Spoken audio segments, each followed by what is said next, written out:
Welcome, dreamer. Before we begin tonight's gentle journey into rest, I want to take just a moment to thank you for being here. If you enjoy these calming sleep stories and they help bring peace to your nights, please consider supporting the channel by liking this video, subscribing, or sharing it with someone you care about. Your support helps keep this cozy space glowing for all who need it.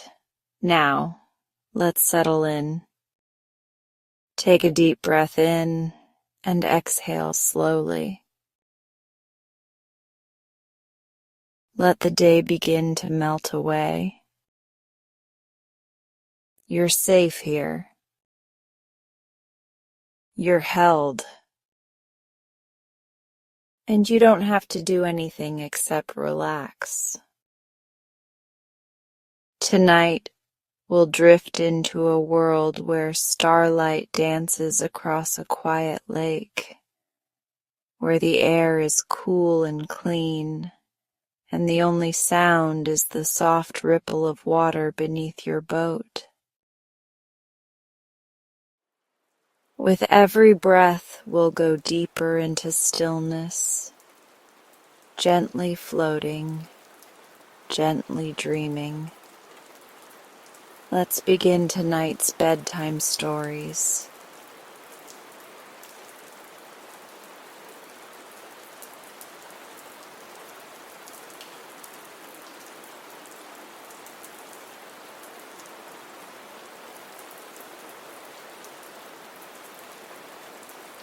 A mandarin once lived in Qiang-ho who was so exceedingly cross and disagreeable that everyone hated him.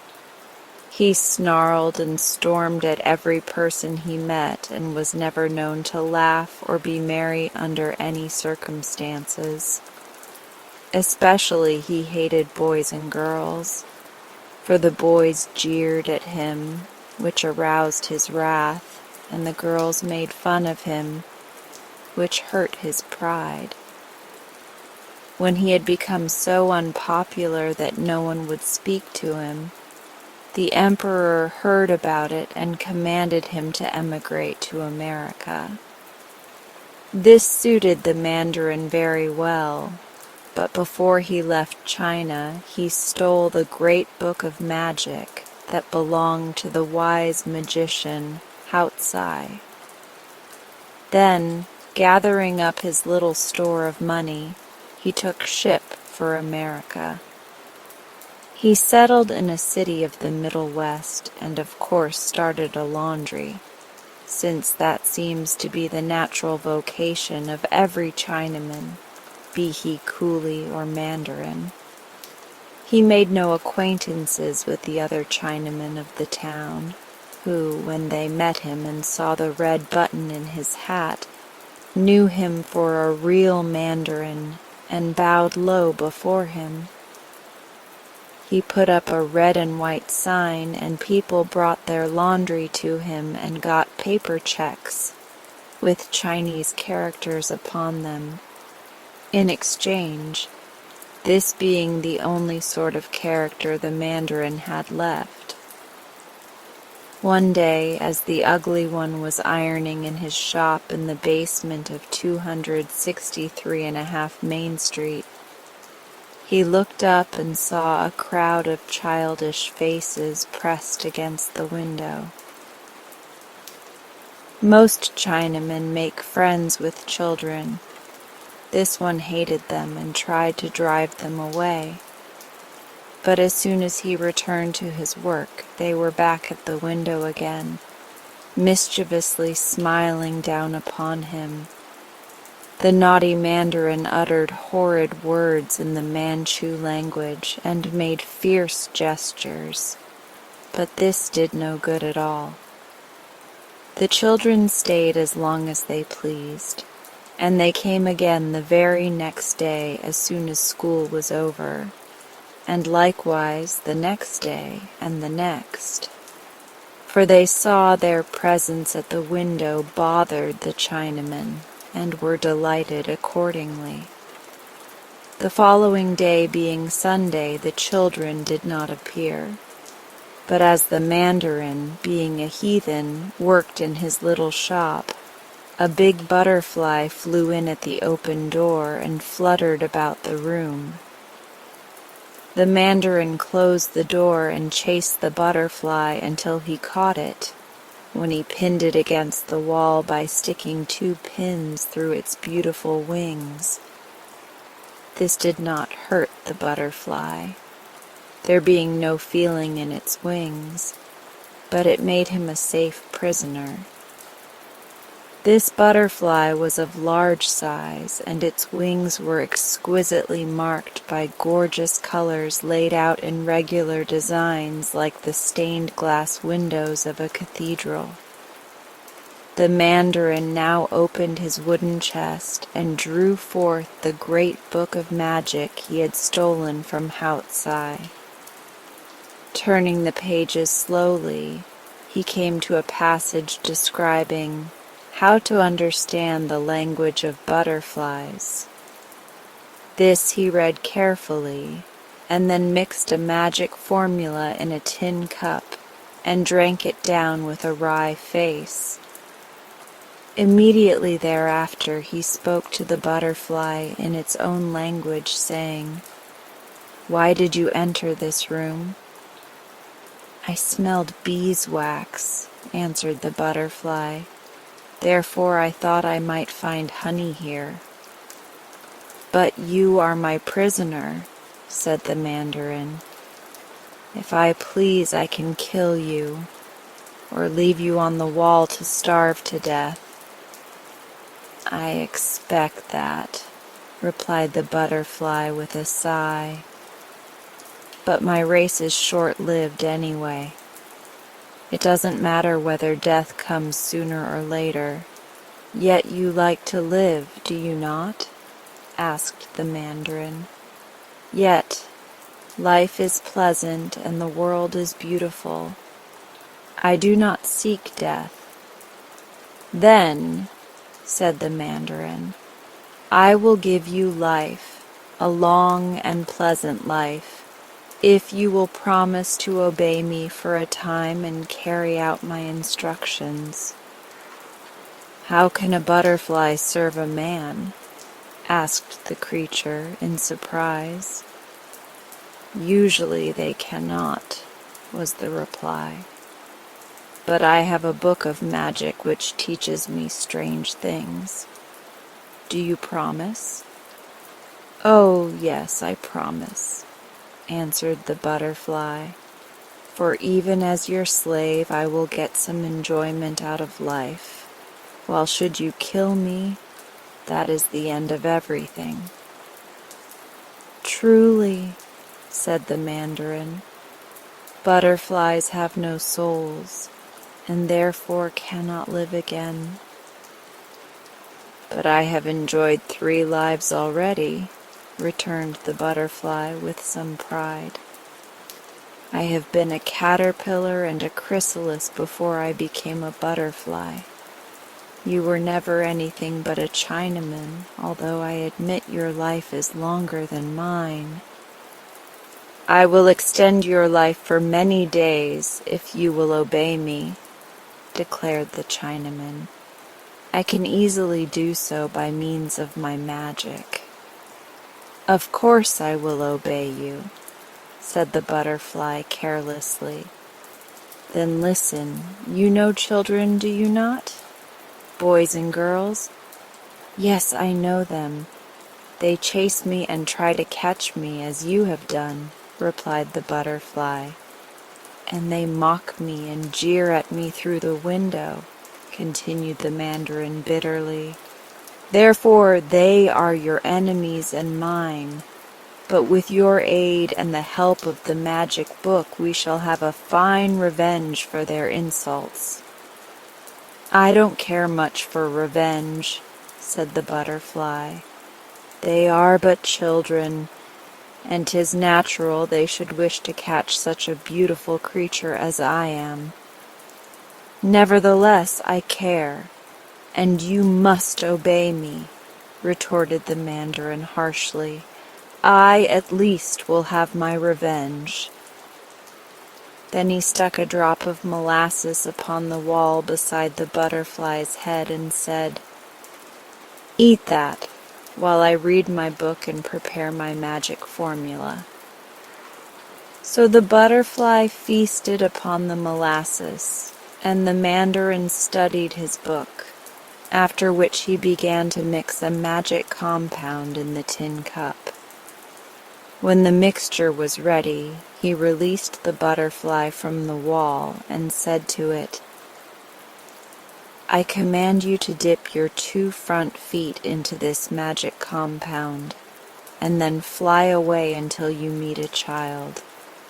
Fly close, whether it be a boy or a girl, and touch the child upon its forehead with your feet. Whosoever is thus touched, the book declares, will at once become a pig, and will remain such forever after. Then return to me and dip your legs afresh in the contents of this cup. So shall all my enemies, the children, become miserable swine, while no one will think of accusing me of the sorcery." "Very well. Since such is your command, I obey," said the butterfly. Then it dipped its front legs, which were the shortest of the 6, into the contents of the tin cup, and flew out of the door and away over the houses to the edge of the town. There it alighted in a flower garden, and soon forgot all about its mission to turn children into swine. In going from flower to flower, it soon brushed the magic compound from its legs, so that when the sun began to set and the butterfly finally remembered its master, the mandarin, it could not have injured a child had it tried, but it did not intend to try. That horrid old Chinaman, it thought, hates children and wishes to destroy them. But I rather like children myself, and shall not harm them. Of course I must return to my master, for he is a magician, and would seek me out and kill me. But I can deceive him about this matter easily enough." When the butterfly flew in at the door of the mandarin's laundry, he asked eagerly, "Well, did you meet a child?" "I did," replied the butterfly calmly. "It was a pretty golden-haired girl, but now 'tis a grunting pig."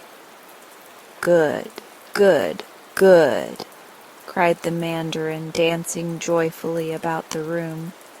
"You shall have molasses for your supper, and tomorrow you must change 2 children into pigs." The butterfly did not reply, but ate the molasses in silence. Having no soul, it had no conscience, and having no conscience, it was able to lie to the mandarin with great readiness and a certain amount of enjoyment. Next morning, by the mandarin's command, the butterfly dipped its legs in the mixture and flew away in search of children. When it came to the edge of the town, it noticed a pig in a sty, and alighting upon the rail of the sty, it looked down at the creature and thought, "If I could change a child into a pig by touching it with the magic compound, what could I change a pig into, I wonder?" Being curious to determine this fine point in sorcery, the butterfly fluttered down and touched its front feet to the pig's nose. Instantly the animal disappeared, and in its place was a shock-headed, dirty-looking boy, which sprang from the sty and ran down the road uttering loud whoops. "That's funny," said the butterfly to itself. The mandarin would be very angry with me if he knew of this, for I have liberated one more of the creatures that bother him." It fluttered along after the boy, who had paused to throw stones at a cat. But Pussy escaped by running up a tree, where thick branches protected her from the stones. Then the boy discovered a newly planted garden, and trampled upon the beds until the seeds were scattered far and wide and the garden was ruined. Next he caught up a switch and struck with it a young calf that stood quietly grazing in a field. The poor creature ran away with piteous bleats, and the boy laughed and followed after it, striking the frightened animal again and again. "Really," thought the butterfly, "I do not wonder the mandarin hates children if they are all so cruel and wicked as this one." The calf having escaped him, the boy came back to the road, where he met two little girls on their way to school. One of them had a red apple in her hand, and the boy snatched it away and began eating it. The little girl commenced to cry, but her companion, more brave and sturdy, cried out, "You ought to be ashamed of yourself, you nasty boy." At this the boy reached out and slapped her pretty face, whereupon she also began to sob. Although possessed of neither soul nor conscience, the butterfly had a very tender heart, and now decided it could endure this boy no longer. "If I permitted him to exist," it reflected, "I should never forgive myself, for the monster would do nothing but evil from morning till night." So it flew directly into his face and touched his forehead with its sticky front feet. The next instant the boy had disappeared, but a grunting pig ran swiftly up the road in the direction of its sty. The butterfly gave a sigh of relief. "This time I have indeed used the mandarin's magic upon a child," it whispered, as it floated lazily upon the light breeze. "But since the child was originally a pig, I do not think I have any cause to reproach myself. The little girls were sweet and gentle, and I would not injure them to save my life. But were all boys like this transformed pig, I should not hesitate to carry out the mandarin's orders." Then it flew into a rose bush, where it remained comfortably until evening. At sundown it returned to its master. "Have you changed two of them into pigs?" he asked at once. "I have," replied the butterfly. "One was a pretty black-eyed baby, and the other a freckle-faced, red-haired, barefooted new boy." "Good, good, good," screamed the mandarin, in an ecstasy of delight. "Those are the ones who torment me the most. Change every new boy you meet into a pig." "Very well," answered the butterfly quietly, and ate its supper of molasses. Several days were passed by the butterfly in the same manner. It fluttered aimlessly about the flower gardens while the sun shone, and returned at night to the mandarin with false tales of turning children into swine. Sometimes it would be one child which was transformed, sometimes two, and occasionally three. But the mandarin always greeted the butterfly's report with intense delight and gave him molasses for supper. One evening, however, the butterfly thought it might be well to vary the report, so that the mandarin might not grow suspicious, and when its master asked what child had been changed into a pig that day, the lying creature answered, "It was a Chinese boy, and when I touched him he became a black pig." This angered the mandarin, who was in an especially cross mood. He spitefully snapped the butterfly with his finger and nearly broke its beautiful wing, for he forgot that Chinese boys had once mocked him and only remembered his hatred for American boys. The butterfly became very indignant at this abuse from the mandarin.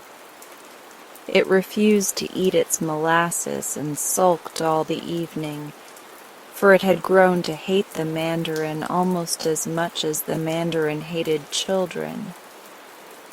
When morning came, it was still trembling with indignation, but the mandarin cried out, "Make haste, miserable slave, for today you must change 4 children into pigs to make up for yesterday." The butterfly did not reply.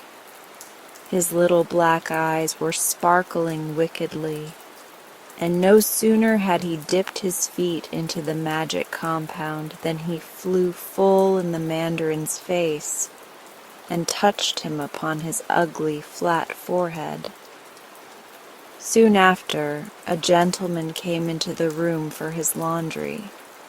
The mandarin was not there, but running around the place was a repulsive, scrawny pig, which squealed most miserably.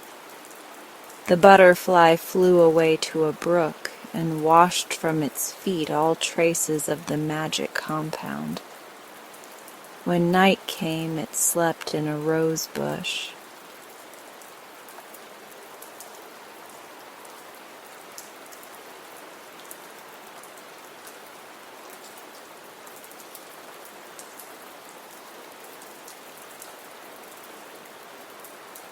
A king once died, as kings are apt to do, being as liable to shortness of breath as other mortals. It was high time this king abandoned his earth life, for he had lived in a sadly extravagant manner, and his subjects could spare him without the slightest inconvenience. His father had left him a full treasury, both money and jewels being in abundance. But the foolish king just deceased had squandered every penny in riotous living. He had then taxed his subjects until most of them became paupers, and this money vanished in more riotous living. Next he sold all the grand old furniture in the palace, all the silver and gold plate and bric-a-brac, all the rich carpets and furnishings, and even his own kingly wardrobe, reserving only a soiled and moth-eaten ermine robe to fold over his threadbare raiment. And he spent the money in further riotous living. Don't ask me to explain what riotous living is. I only know from hearsay that it is an excellent way to get rid of money. And so this spendthrift king found it. He now picked all the magnificent jewels from this kingly crown, and from the round ball on the top of his scepter, and sold them and spent the money. Riotous living, of course. But at last he was at the end of his resources. He couldn't sell the crown itself because no one but the king had the right to wear it. Neither could he sell the royal palace because only the king had the right to live there.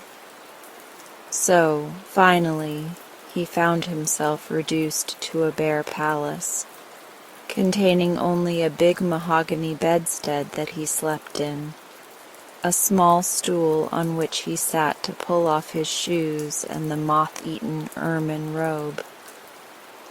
In this strait he was reduced to the necessity of borrowing an occasional dime from his chief counselor, with which to buy a ham sandwich. And the chief counselor hadn't many dimes. One who counseled his king so foolishly was likely to ruin his own prospects as well. So the king, having nothing more to live for, died suddenly and left a 10-year-old son to inherit the dismantled kingdom, the moth-eaten robe, and the jewel-stripped crown. No one envied the child, who had scarcely been thought of until he became king himself. Then he was recognized as a personage of some importance, and the politicians and hangers-on, headed by the chief counselor of the kingdom, held a meeting to determine what could be done for him. These folk had helped the old king to live riotously while his money lasted, and now they were poor and too proud to work. So they tried to think of a plan that would bring more money into the little king's treasury, where it would be handy for them to help themselves. After the meeting was over, the chief counselor came to the young king, who was playing peg-top in the courtyard, and said, "Your Majesty, we have thought of a way to restore your kingdom to its former power and magnificence." "All right," replied His Majesty carelessly. "How will you do it?" "By marrying you to a lady of great wealth," replied the counselor. "Marrying me?" cried the king. "Why, I am only 10 years old." "I know, it is to be regretted, but your Majesty will grow older, and the affairs of the kingdom demand that you marry a wife." "Can't I marry a mother instead?" asked the poor little king, who had lost his mother when a baby. "Certainly not," declared the counselor. "To marry a mother would be illegal. To marry a wife is right and proper." "Can't you marry her yourself?" inquired His Majesty, aiming his peg-top at the chief counselor's toe and laughing to see how he jumped to escape it.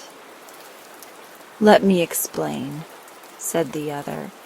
"You haven't a penny in the world, but you have a kingdom.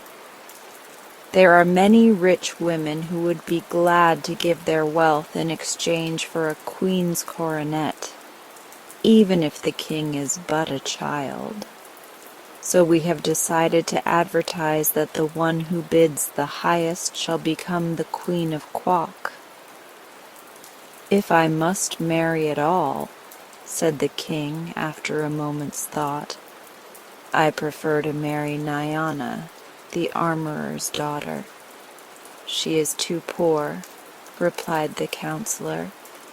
"Her teeth are pearls, her eyes are amethysts, and her hair is gold," declared the little king. "True, your Majesty, but consider that your wife's wealth must be used. How would Nyana look after you have pulled her teeth of pearls, plucked out her amethyst eyes, and shaved her golden head?"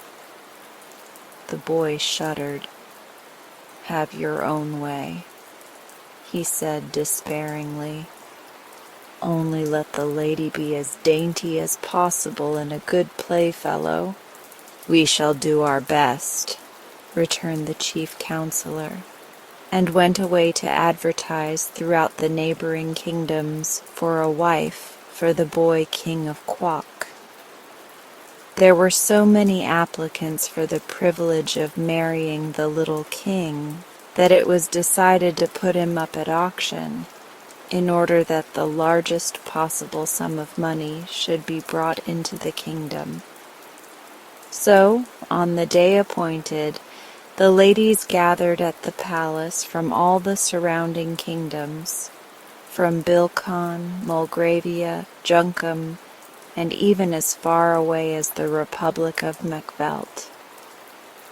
The chief counselor came to the palace early in the morning and had the king's face washed and his hair combed, and then he padded the inside of the crown with old newspapers to make it small enough to fit his majesty's head. It was a sorry-looking crown, having many big and little holes in it where the jewels had once been, and it had been neglected and knocked around until it was quite battered and tarnished.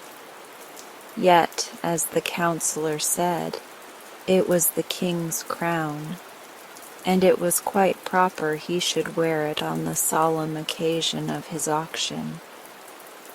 Like all boys, be they kings or paupers, His Majesty had torn and soiled his one suit of clothes so that they were hardly presentable, and there was no money to buy new ones. Therefore the counselor wound the old ermine robe around the king and sat him upon the stool in the middle of the otherwise empty audience chamber. And around him stood all the courtiers and politicians and hangers-on of the kingdom, consisting of such people as were too proud or lazy to work for a living. There was a great number of them, you may be sure, and they made an imposing appearance. Then the doors of the audience chamber were thrown open, and the wealthy ladies who aspired to being Queen of Quock came trooping in.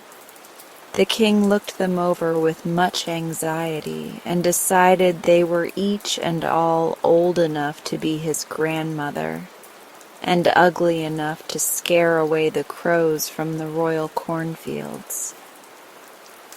After which he lost interest in them.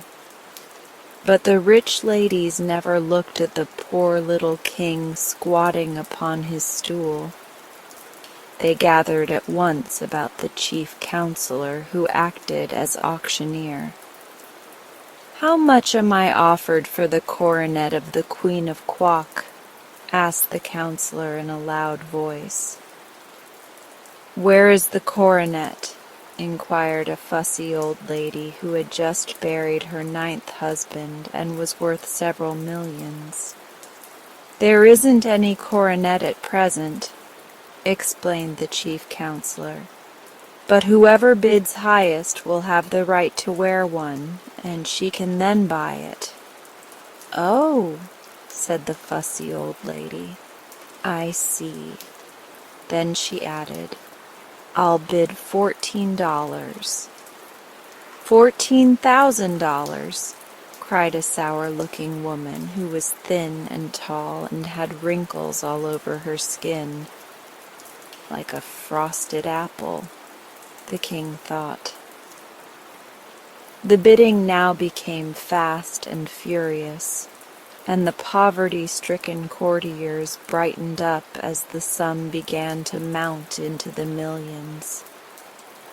"He'll bring us a very pretty fortune after all," whispered one to his comrade, "and then we shall have the pleasure of helping him spend it."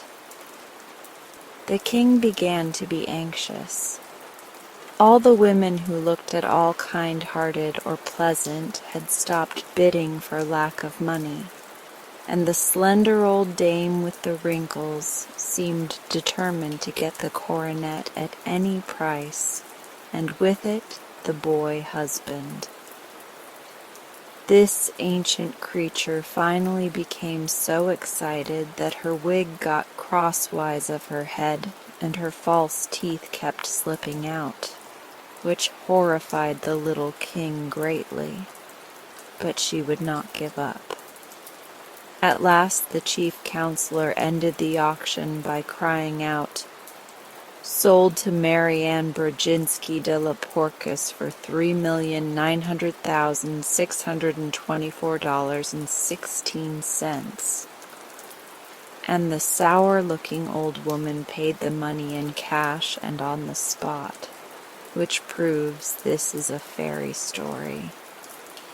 The king was so disturbed at the thought that he must marry this hideous creature that he began to wail and weep, whereupon the woman boxed his ears soundly. But the counselor reproved her for punishing her future husband in public, saying, "You are not married yet. Wait until tomorrow, after the wedding takes place. Then you can abuse him as much as you wish. But at present we prefer to have people think this is a love match." The poor king slept but little that night, so filled was he with terror of his future wife. Nor could he get the idea out of his head that he preferred to marry the armorer's daughter, who was about his own age. He tossed and tumbled around upon his hard bed until the moonlight came in at the window and lay like a great white sheet upon the bare floor. Finally, in turning over for the 100th time, his hand struck against a secret spring in the headboard of the big mahogany bedstead, and at once, with a sharp click, a panel flew open. The noise caused the king to look up, and seeing the open panel, he stood upon tiptoe and, reaching within, drew out a folded paper. It had several leaves fastened together like a book, and upon the first page was written, "When the king is in trouble, this leaf he must double and set it on fire to obtain his desire." This was not very good poetry, but when the king had spelled it out in the moonlight, he was filled with joy.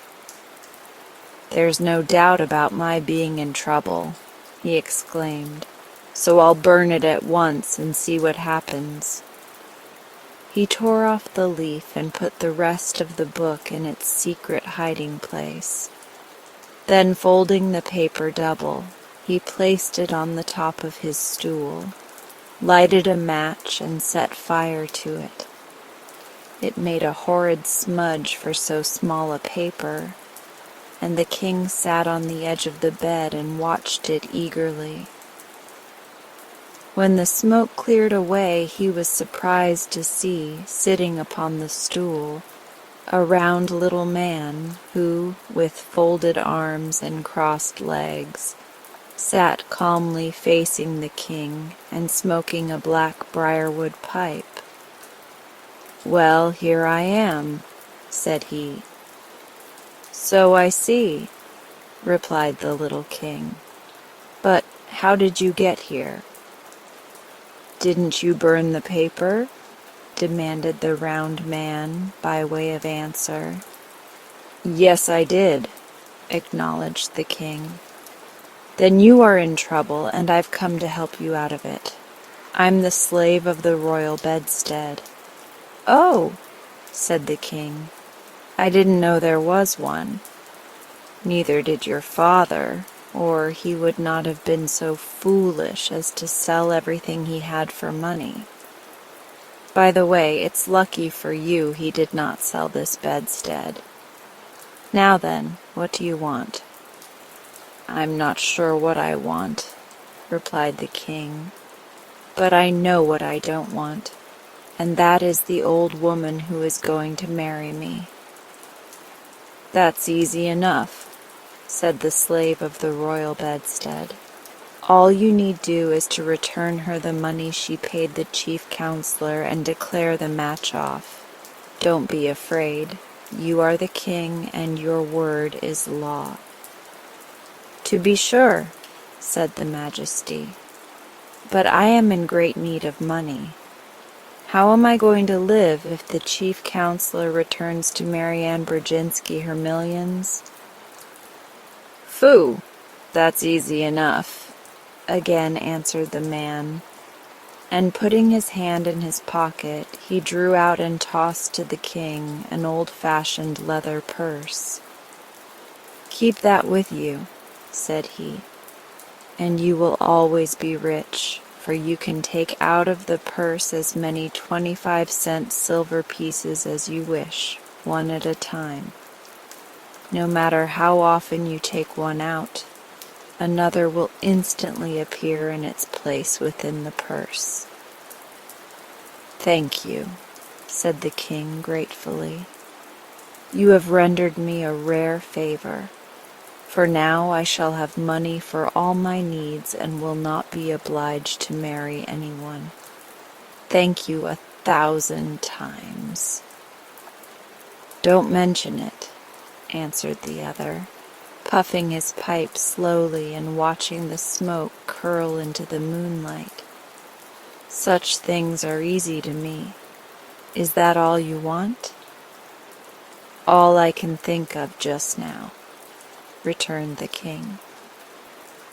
"Then please close that secret panel in the bedstead," said the man. "The other leaves of the book may be of use to you sometime." The boy stood upon the bed as before and, reaching up, closed the opening so that no one else could discover it. Then he turned to face his visitor, but the slave of the royal bedstead had disappeared. "I expected that," said his majesty, "yet I am sorry he did not wait to say goodbye." With a lightened heart and a sense of great relief, the boy king placed the leathern purse underneath his pillow, and climbing into bed again, slept soundly until morning. When the sun rose, his majesty rose also, refreshed and comforted, and the first thing he did was to send for the chief counselor. That mighty personage arrived looking glum and unhappy, but the boy was too full of his own good fortune to notice it.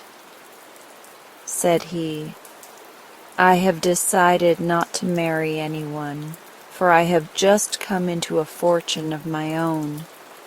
Therefore I command you return to that old woman the money she has paid you for the right to wear the coronet of the Queen of Quock, and make public declaration that the wedding will not take place."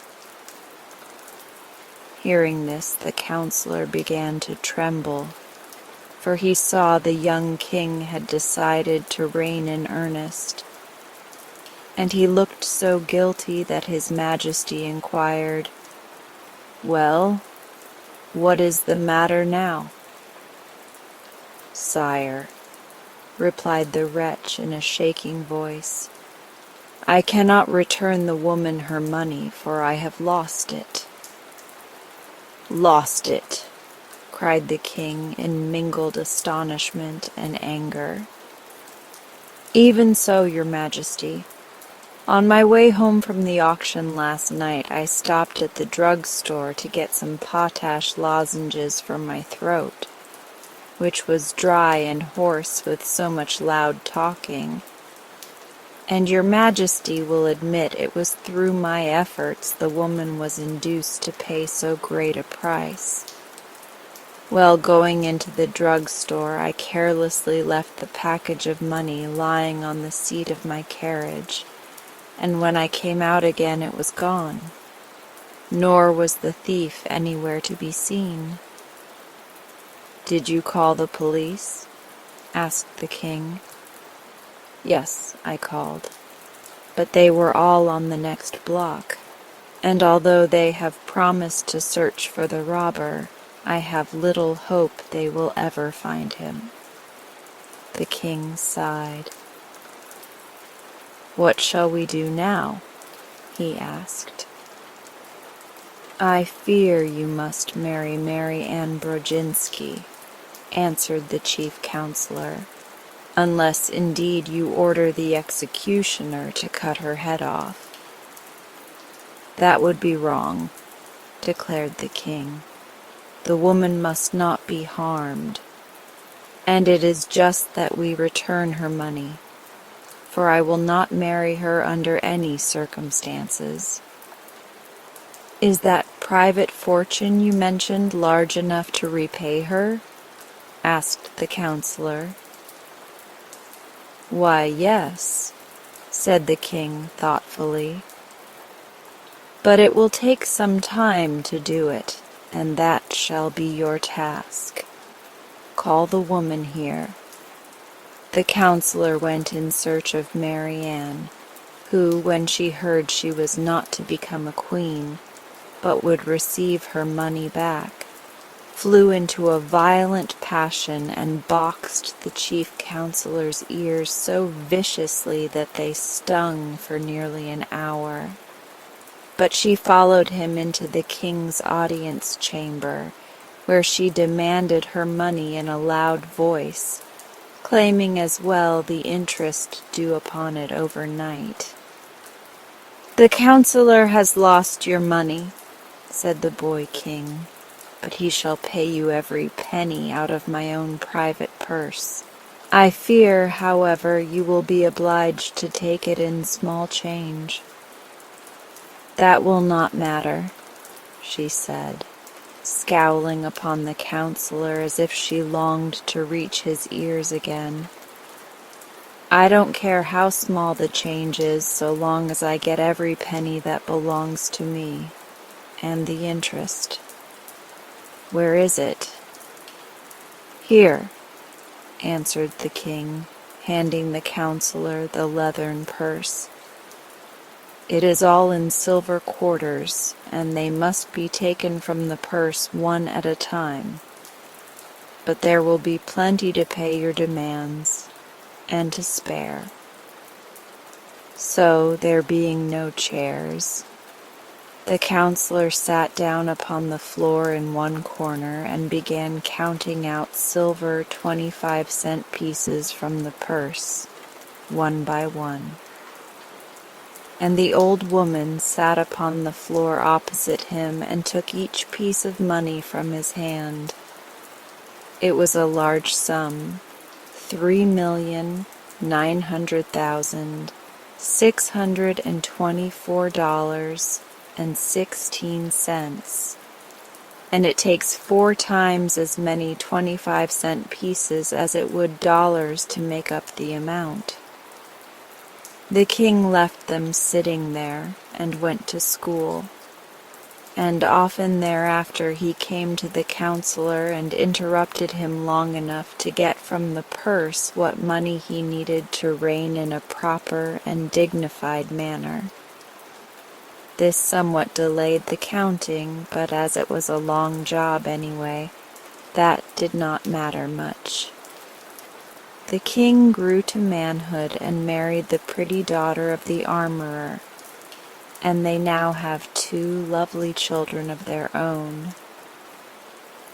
Once in a while they go into the big audience chamber of the palace and let the little ones watch the aged, hoary-headed counselor count out silver 25-cent pieces to a withered old woman who watched his every movement to see that he does not cheat her. It is a big sum, $3,900,624.16 in 25-cent pieces. But this is how the counselor was punished for being so careless with the woman's money. And this is how Mary Ann Brodzinski de la Porcus was also punished for wishing to marry a 10-year-old king in order that she might wear the coronet of the Queen of Quok.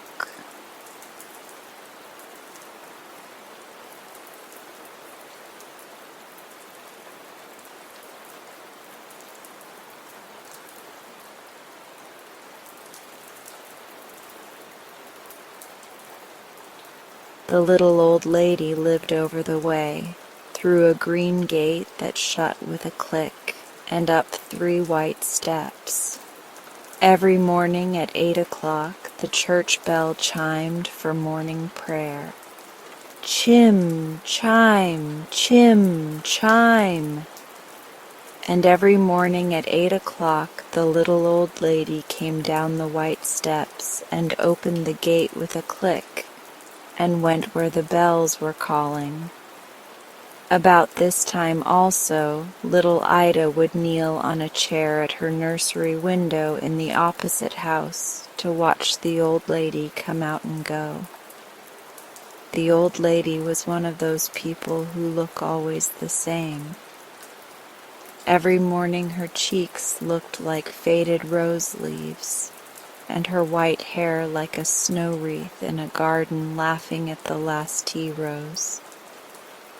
Every morning she wore the same black satin bonnet and the same white shawl, had delicate gloves on the smallest of hands, and gathered her skirt daintily up from the smallest of feet.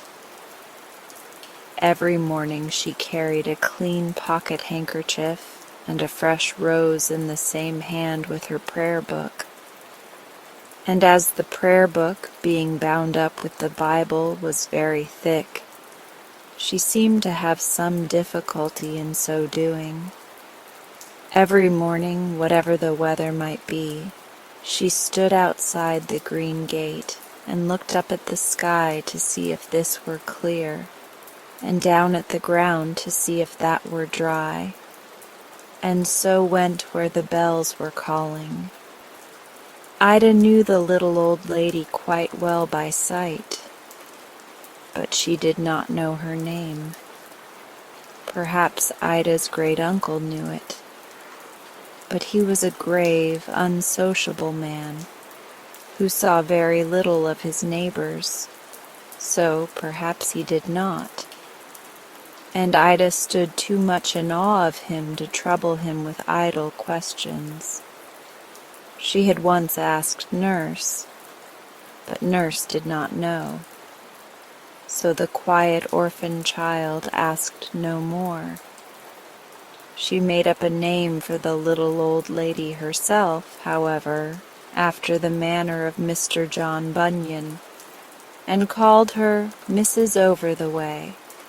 And morning after morning, though the bread and milk breakfast smoked upon the table, she would linger at the window, beseeching, "1 minute more, dear nurse. Please let me wait till Mrs. Over-the-Way has gone to church." And when the little old lady had come out and gone, Ida would creep from her perch and begin her breakfast. Then, if the chimes went on till half the basinful was eaten, little Ida would nod her head contentedly and whisper, "Mrs. Over-the-Way was in time." Little Ida's history was a sad one. Her troubles began when she was but a year old, with the greatest of earthly losses, for then her mother died, leaving a sailor husband and their infant child. The sea captain could face danger, but not an empty home. So he went back to the winds and the waves, leaving his little daughter with relations. 6 long years had he been away, and Ida had had many homes, and yet, somehow, no home, when one day the postman brought her a large letter, with her own name written upon it in a large hand. This was no old envelope sealed up again, no make-believe epistle to be put into the post through the nursery door. It was a real letter, with a real seal, real stamps, and a great many postmarks. And when Ida opened it, there were 2 sheets written by the captain's very own hand, in round, fat characters, easy to read, with a sketch of the captain's very own ship at the top. and most welcome above all, the news that the captain's very own self was coming home. "I shall have a papa all to myself very soon, nurse," said Ida. "He has written a letter to me and made me a picture of his ship. It is the Bonne Espérance, which he says means good hope. I love this letter better than anything he has ever sent me." Nevertheless, Ida took out the carved fans and work boxes, the beads and handkerchiefs and feathers, the dainty foreign treasures the sailor father had sent to her from time to time, dusted them, kissed them, and told them that the captain was coming home. But the letter she wore in her pocket by day and kept under her pillow by night. "Why don't you put your letter into one of your boxes like a tidy young lady, Miss Ida?" said Nurse. "You'll wear it all to bits doing as you do." "It will last till the ship comes home," said Miss Ida.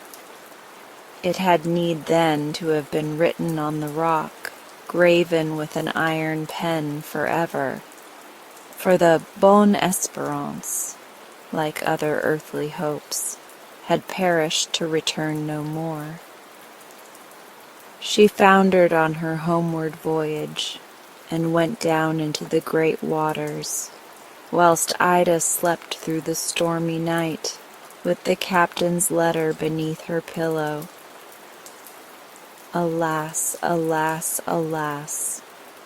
2 or 3 months had now passed away since Ida became an orphan. She had become accustomed to the crape-hung frock. She had learnt to read the captain's letter as the memorial of a good hope which it had pleased God to disappoint. She was fairly happy again. It was in the midst of that new desolation in her lonely life that she had come to stay with her great-uncle, and had begun to watch the doings of the little old lady who lived over the way.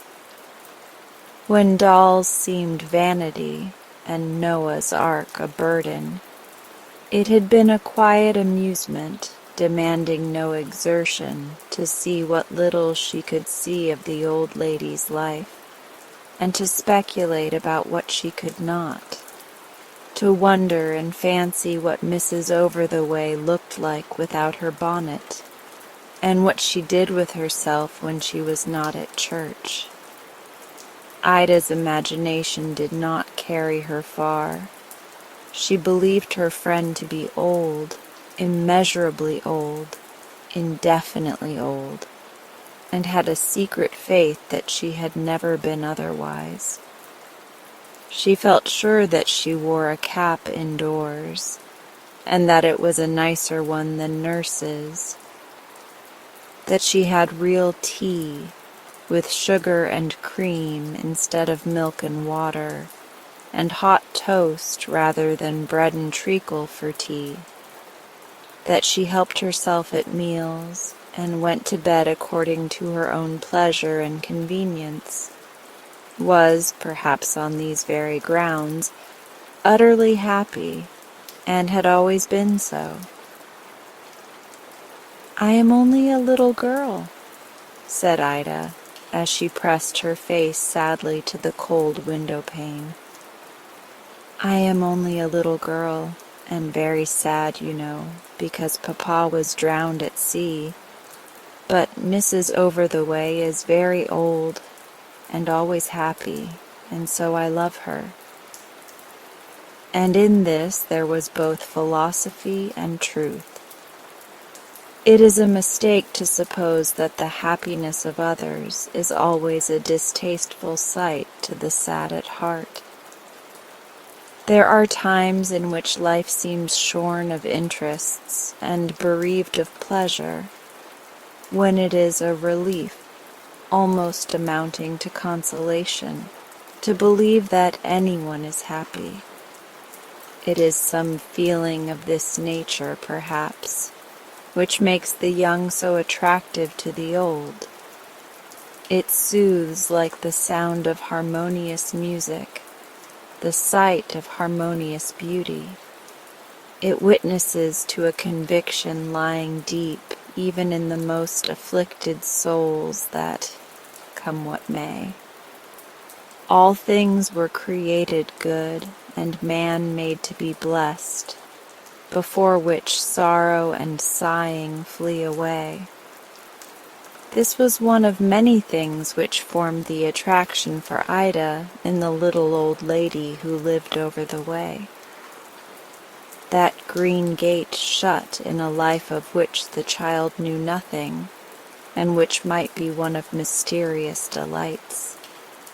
To believe that such things could be was consoling, and to imagine them was real entertainment.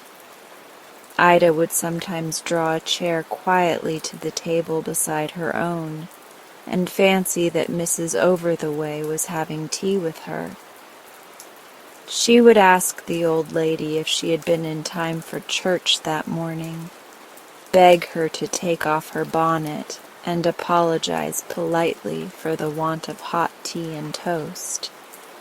So far all was well, for Ida could answer any of these remarks on Mrs. Over-the-Way's behalf. But it may be believed that after a certain point this one-sided conversation flagged. One day Nurse overheard Ida's low murmurs. "What are you talking about, Miss Ida?"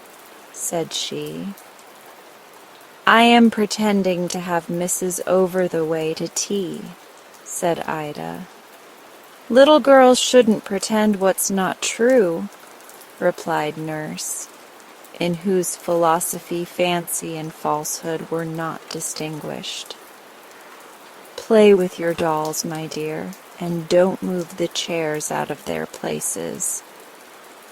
With which Nurse carried off the chair into a corner as if it had been a naughty child, and Ida gave up her daydream with a sigh, since to have prolonged the fancy that Mrs. Over-the-Way was present, she must have imagined her borne off at the crisis of the meal after a fashion not altogether consistent with an old lady's dignity. Summer passed, and winter came on. There were days when the white steps looked whiter than usual, when the snowdrift came halfway up the little green gate, and the snowflakes came softly down with a persistency which threatened to bury the whole town. Ida knew that on such days Mrs. Over-the-Way could not go out, but whenever it was tolerably fine the old lady appeared as usual, came daintily down the steps, and went where the bells were calling. Chim, chime, chim, chime. They sounded so near through the frosty air that Ida could almost have fancied that the church was coming round through the snowy streets to pick up the congregation. Mrs. Over-the-Way looked much the same in winter as in summer. She seemed as fresh and lively as ever, carried her prayer book and handkerchief in the same hand, was only more warmly wrapped up, and wore fur-lined boots, which were charming. There was one change, however, which went to Ida's heart. The little old lady had no longer a flower to take to church with her. At Christmas she took a sprig of holly, and after that a spray of myrtle, but Ida felt that these were poor substitutes for a rose. She knew that Mrs. Over-the-Way had flowers somewhere, it is true, for certain pots of forced hyacinths had passed through the little green gate to the Christmas church decorations. But one's winter garden is too precious to be cropped as recklessly as summer rose bushes, and the old lady went flowerless to church and enjoyed her bulbs at home. But the change went to Ida's heart. Spring was early that year. At the beginning of February there was a good deal of snow on the ground, it is true, but the air became milder and milder, and towards the end of the month there came a real spring day, and all the snow was gone. "You may go and play in the garden, Miss Ida," said Nurse, and Ida went. She had been kept indoors for a long time by the weather and by a cold, and it was very pleasant to get out again, even when the only amusement was to run up and down the shingly walks and wonder how soon she might begin to garden, and whether the gardener could be induced to give her a piece of ground sufficiently extensive to grow a crop of mustard and cress in the form of a capital one. It was the kitchen garden into which Ida had been sent. At the far end it was cut off from the world by an overgrown hedge with large gaps at the bottom, through which Ida could see the high road, a trough for watering horses, and beyond this a wood. The hedge was very thin in February, and Ida had a good view in consequence, and sitting on a stump in the sunshine she peered through the gap to see if any horses came to drink. It was as good as a peep show, and indeed much better. "The snow has melted," gurgled the water. "Here I am." It was everywhere. The sunshine made the rich green mosses look dry, but in reality they were wet, and so was everything else. Slish, slosh. Put your feet where you would, the water was everywhere. It filled the stone trough, which, being old and gray and steady, kept it still, and bade it reflect the blue sky and the gorgeous mosses. But the trough soon overflowed, and then the water slipped over the side and ran off in a wayside stream. "Winter is gone," it spluttered as it ran. "Winter is gone. Winter is gone. Winter is gone." And on the principle that a good thing cannot be said too often, it went on with this all through the summer, till the next winter came and stopped its mouth with icicles. As the stream chattered, so the birds in the woods sang, tweet, tweet, chirrup, throstle, spring, spring, spring. And they twittered from tree to tree and shook the bare twigs with melody, whilst a single blackbird sitting still upon a bough below sang, "Life, life, life," with the loudest pipe of his throat, because on such a day it was happiness only to be alive. It was like a wonderful fairy tale, to which Ida listened with clasped hands. Presently another song came from the wood. It was a hymn sung by children's voices, such as one often hears caroled by a troop of little urchins coming home from school. The words fell familiarly on Ida's ears. Quite through the streets with silver sound, the flood of life doth flow, upon whose banks on every side the wood of life doth grow. Thy gardens and thy gallant walks continually are green. There grow such sweet and pleasant flowers as nowhere else are seen. Their trees for evermore bear fruit, and evermore do spring. There evermore the angels sit, and evermore do sing. Here the little chorus broke off, and the children came pouring out of the wood with chattering and laughter. Only one lingered, playing under a tree and finishing the song. The child's voice rose shrill and clear like that of the blackbird above him.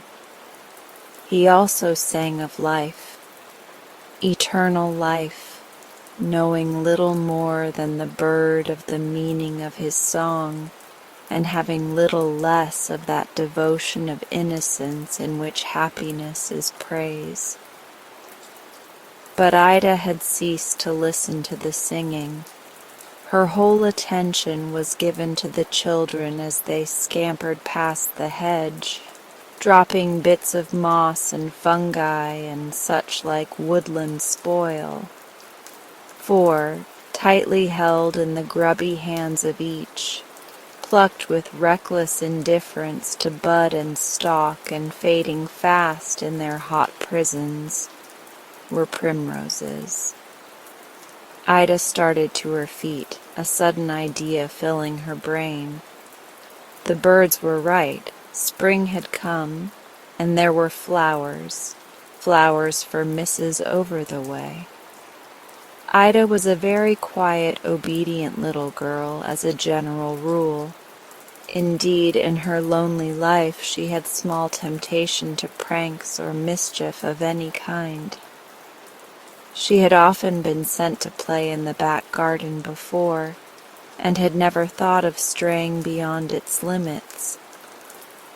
But today, a strong new feeling had been awakened by the sight of the primroses. "The hole is very large," said Ida, looking at the gap in the hedge. "If that dead root in the middle were pulled up, it would be wonderfully large." She pulled the root up, and though wonderful is a strong term, the hole was certainly larger. "It is big enough to put one's head through," said Ida, and stooping down she exemplified the truth of her observation. "Where the head goes, the body will follow," they say, and Ida's little body was soon on the other side of the hedge. The adage says nothing about clothes, however, and part of Ida's dress was left behind. It had caught on the stump as she scrambled through, but accidents will happen, and she was in the road, which was something. "It is like going into the world to seek one's fortune," she thought. Thus Gerda went to look for little Kay, and so Joringel sought for the enchanted flower. One always comes to a wood. And into the wood she came. Dame Nature had laid down her new green carpets, and everything looked lovely, but, as has been before said, it certainly was damp. The little singer under the tree cared no more for this, however, than the blackbird above him. "Will you tell me, please, where you got your primroses?" asked Ida. The child made a quaint, half-military salute, and smiled. "Yonder," he said laconically, and, pointing up the wood, he went on with the song that he could not understand. "Ah, my sweet home Jerusalem, would God I were in thee, would God my woes were at an end, thy joys that I might see." Ida went on and on, looking about her as she ran.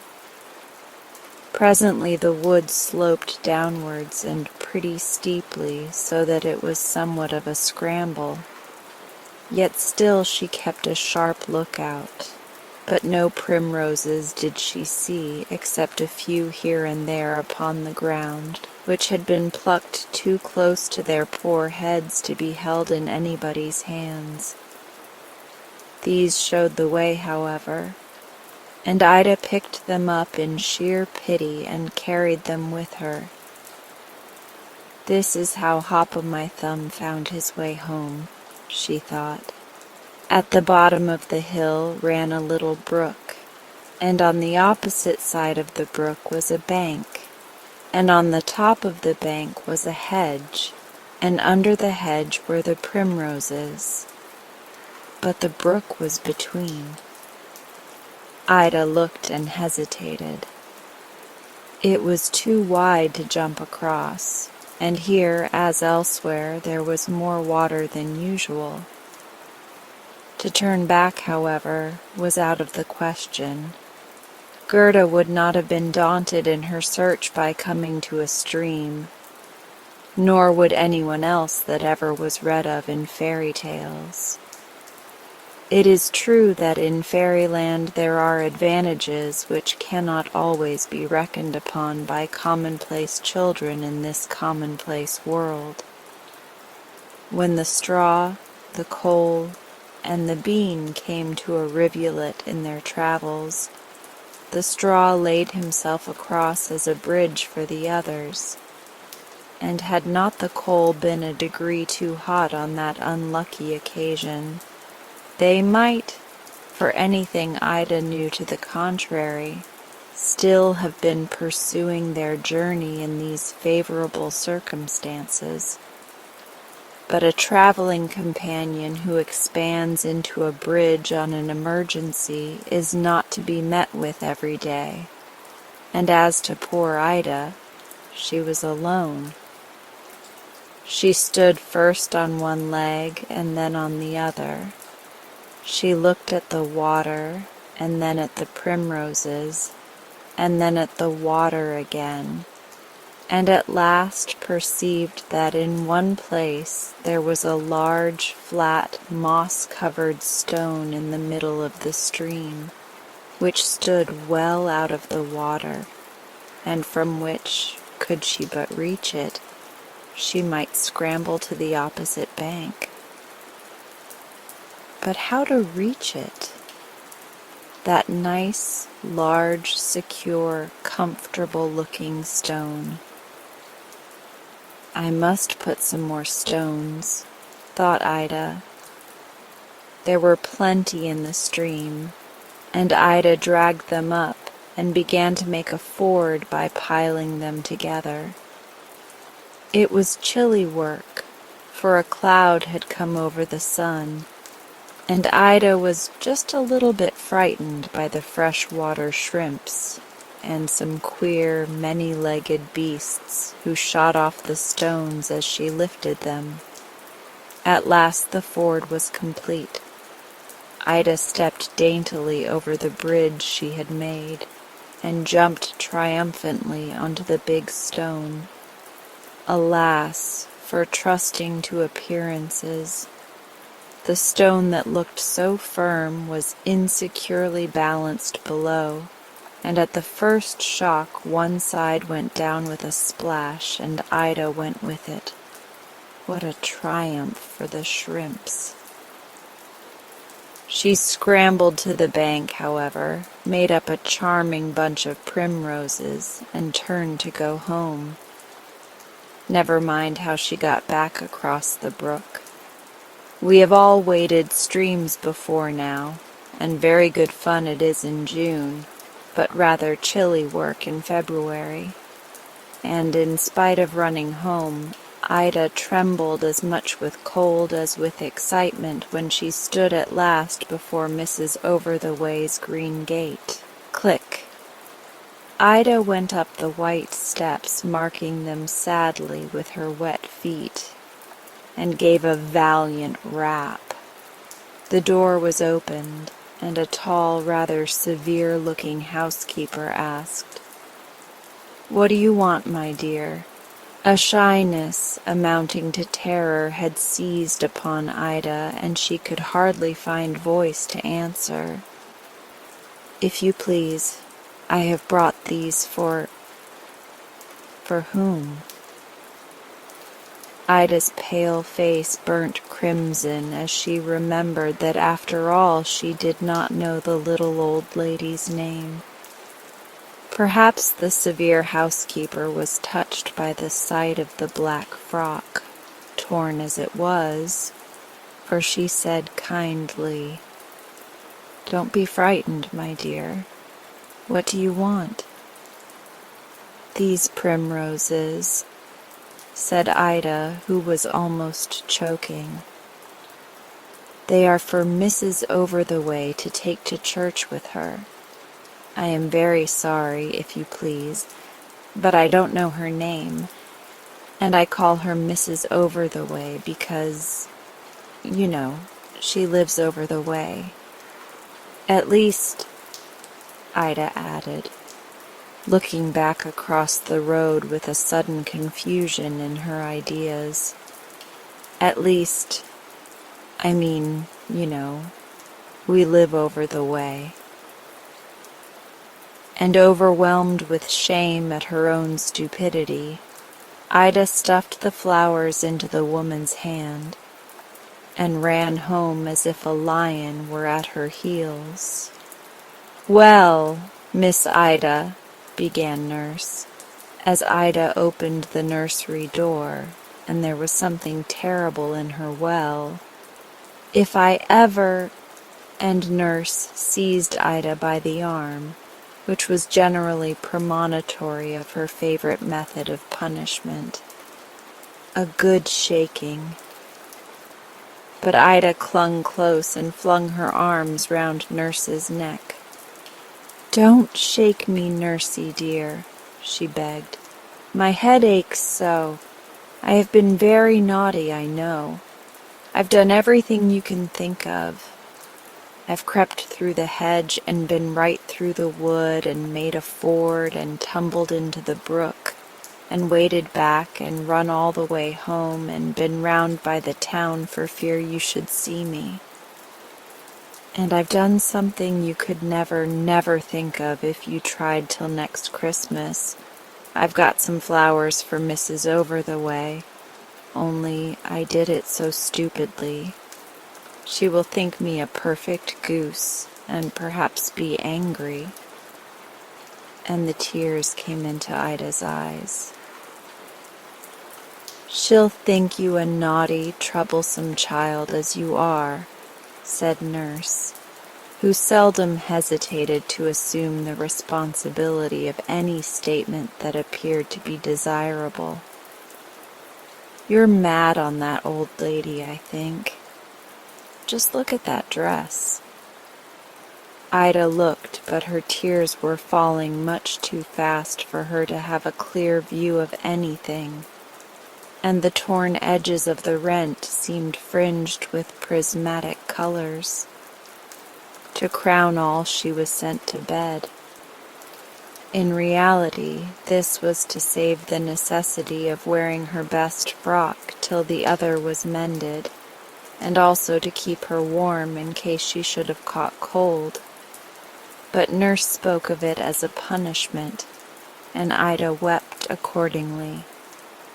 And this was a triumph of that not uncommon line of nursery policy which consists in elaborately misleading the infant mind for good.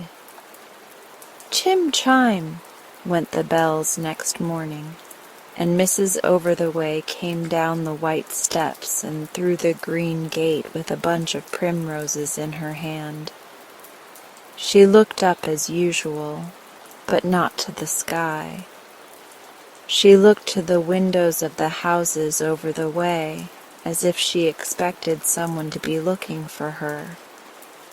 There was no face to be seen, however, and in the house directly opposite, one of the upper blinds was drawn down. Ida was ill. How long she was ill, and of what was the matter with her, Ida had no very clear idea. She had visions of toiling through the wood over and over again, looking vainly for something that could never be found, of being suddenly surrounded and cut off by swollen streams, and of crawling, unclean beasts with preternatural feelers who got into her boots. Then these heavy dreams cleared away in part, and the stream seemed to ripple like the sound of church bells, and these chimed out the old tune, quite through the streets with silver sound, and see. And then, at last, she awoke one fine morning to hear the sweet chiming of the church bells, and to see Nurse sitting by her bedside. She lay still for a few moments to make quite sure, and then asked in a voice so faint that it surprised herself, "Has Mrs. Over-the-Way gone to church?" On which, to her great astonishment, Nurse burst into tears. For this was the first reasonable sentence that poor Ida had spoken for several days. To be very ill is not pleasant, but the slow process of getting back strength is often less pleasant still. One afternoon Ida knelt in her old place at the window. She was up, but might not go out, and this was a great grief. The day had been provokingly fine, and even now, though the sun was setting, it seemed inclined to make a fresh start. So bright was the rejuvenated glow with which it shone upon the opposite houses, and threw a mystic glory over Mrs. Over-the-Way's white steps and green railings. Oh, how Ida had wished to go out that afternoon! How long and clear the shadows were! It seemed to Ida that whoever was free to go into the open air could have nothing more to desire. Out of doors looked like paradise to the drooping little maid, and the passers-by seemed to go up and down the sunny street in a golden dream. Ida gazed till the shadows lengthened and crept over the street and up the houses, till the sunlight died upon the railings and then upon the steps, and at last lingered for half an hour in bright patches among the chimney stacks, and then went out altogether and left the world in shade. Twilight came on, and Ida sat by the fire, which rose into importance now that the sunshine was gone, and moreover spring evenings are cold. Ida felt desolate, and on the whole rather ill-used. Nurse had not been upstairs for hours, and though she had promised real tea and toast this evening, there were no signs of either as yet. The poor child felt too weak to play, and reading made her eyes ache. If only there were someone to tell her a story. It grew dark, and then steps came outside the door, and a fumbling with the lock which made Ida nervous. "Do come in, Nursey," she cried. The door opened, and someone spoke, but the voice was not the voice of Nurse. It was a sweet, clear, gentle voice, musical, though no longer young, such a voice as one seldom hears and never forgets, which came out of the darkness, saying, "It is not Nurse, my dear. She is making the tea, and gave me leave to come up alone. I am Mrs. Over-the-Way."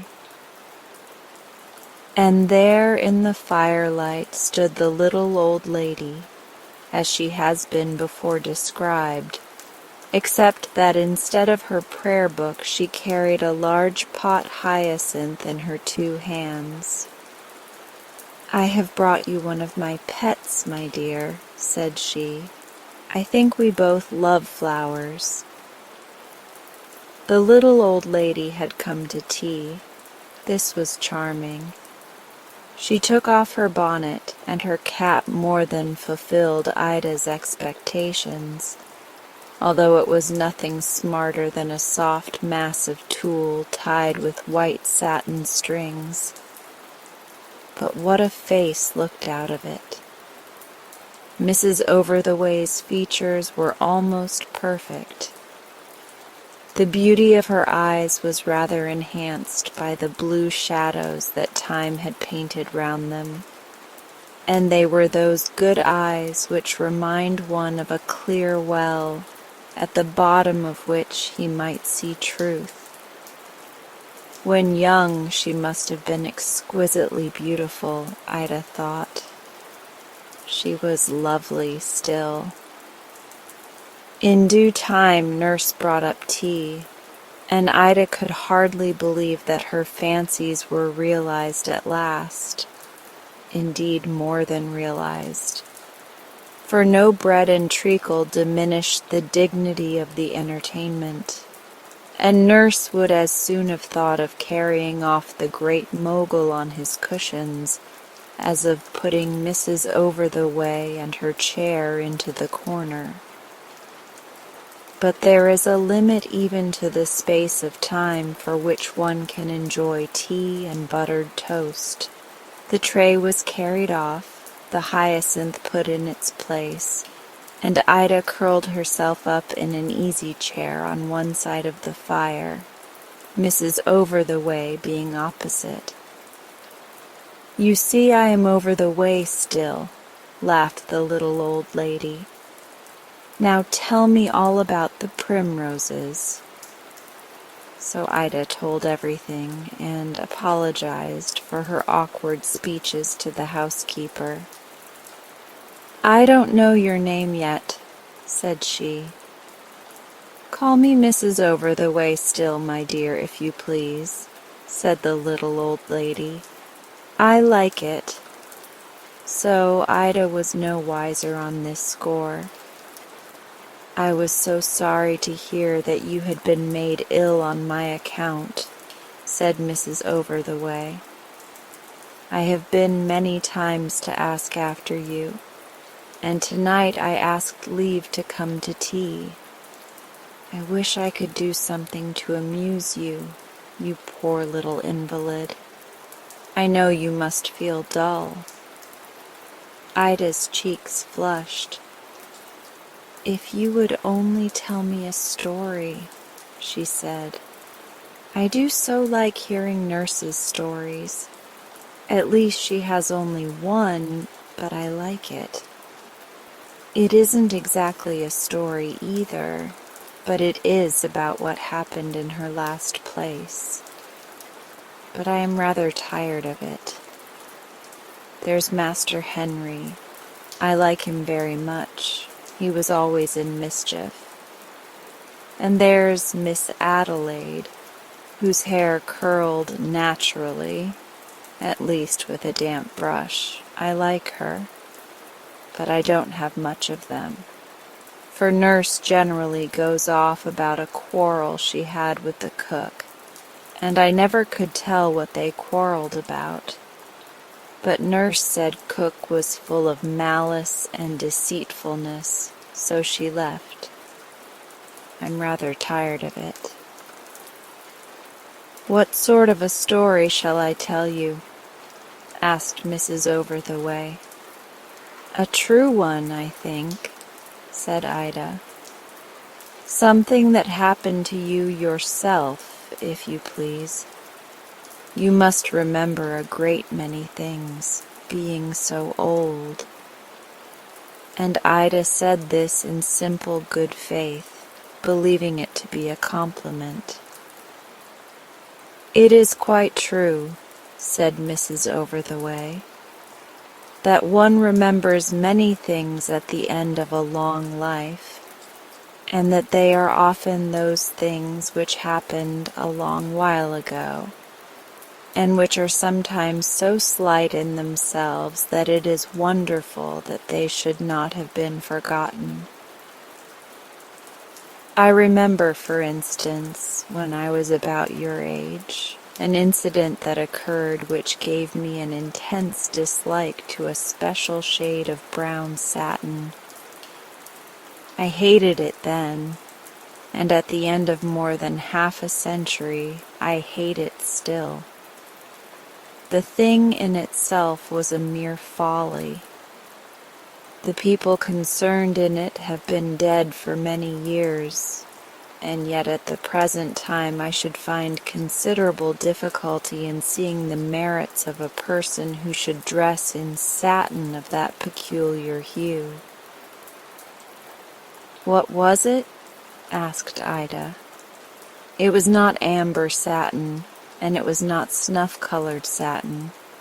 It was one of the shades of brown known by the name of foil morte, or dead-leaf color. It is pretty in itself, and yet I dislike it." "How funny," said Ida, wriggling in the armchair with satisfaction. "Do tell me about it." "But it is not funny in the least, unfortunately," said Mrs. Over-the-Way, laughing. "It isn't really a story either. It is not even like Nurse's experiences. It is only a strong remembrance of my childhood that isn't worth repeating and could hardly amuse you."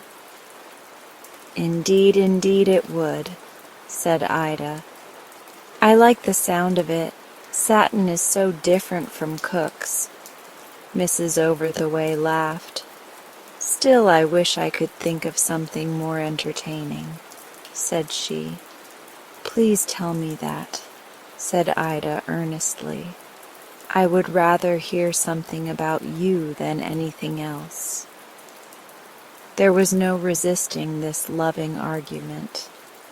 Ida felt she had gained her point, and curled herself up into a listening attitude accordingly. The hyacinth stood in solemn sweetness, as if it were listening also, and Mrs. Over-the-Way, putting her little feet upon the fender to warm.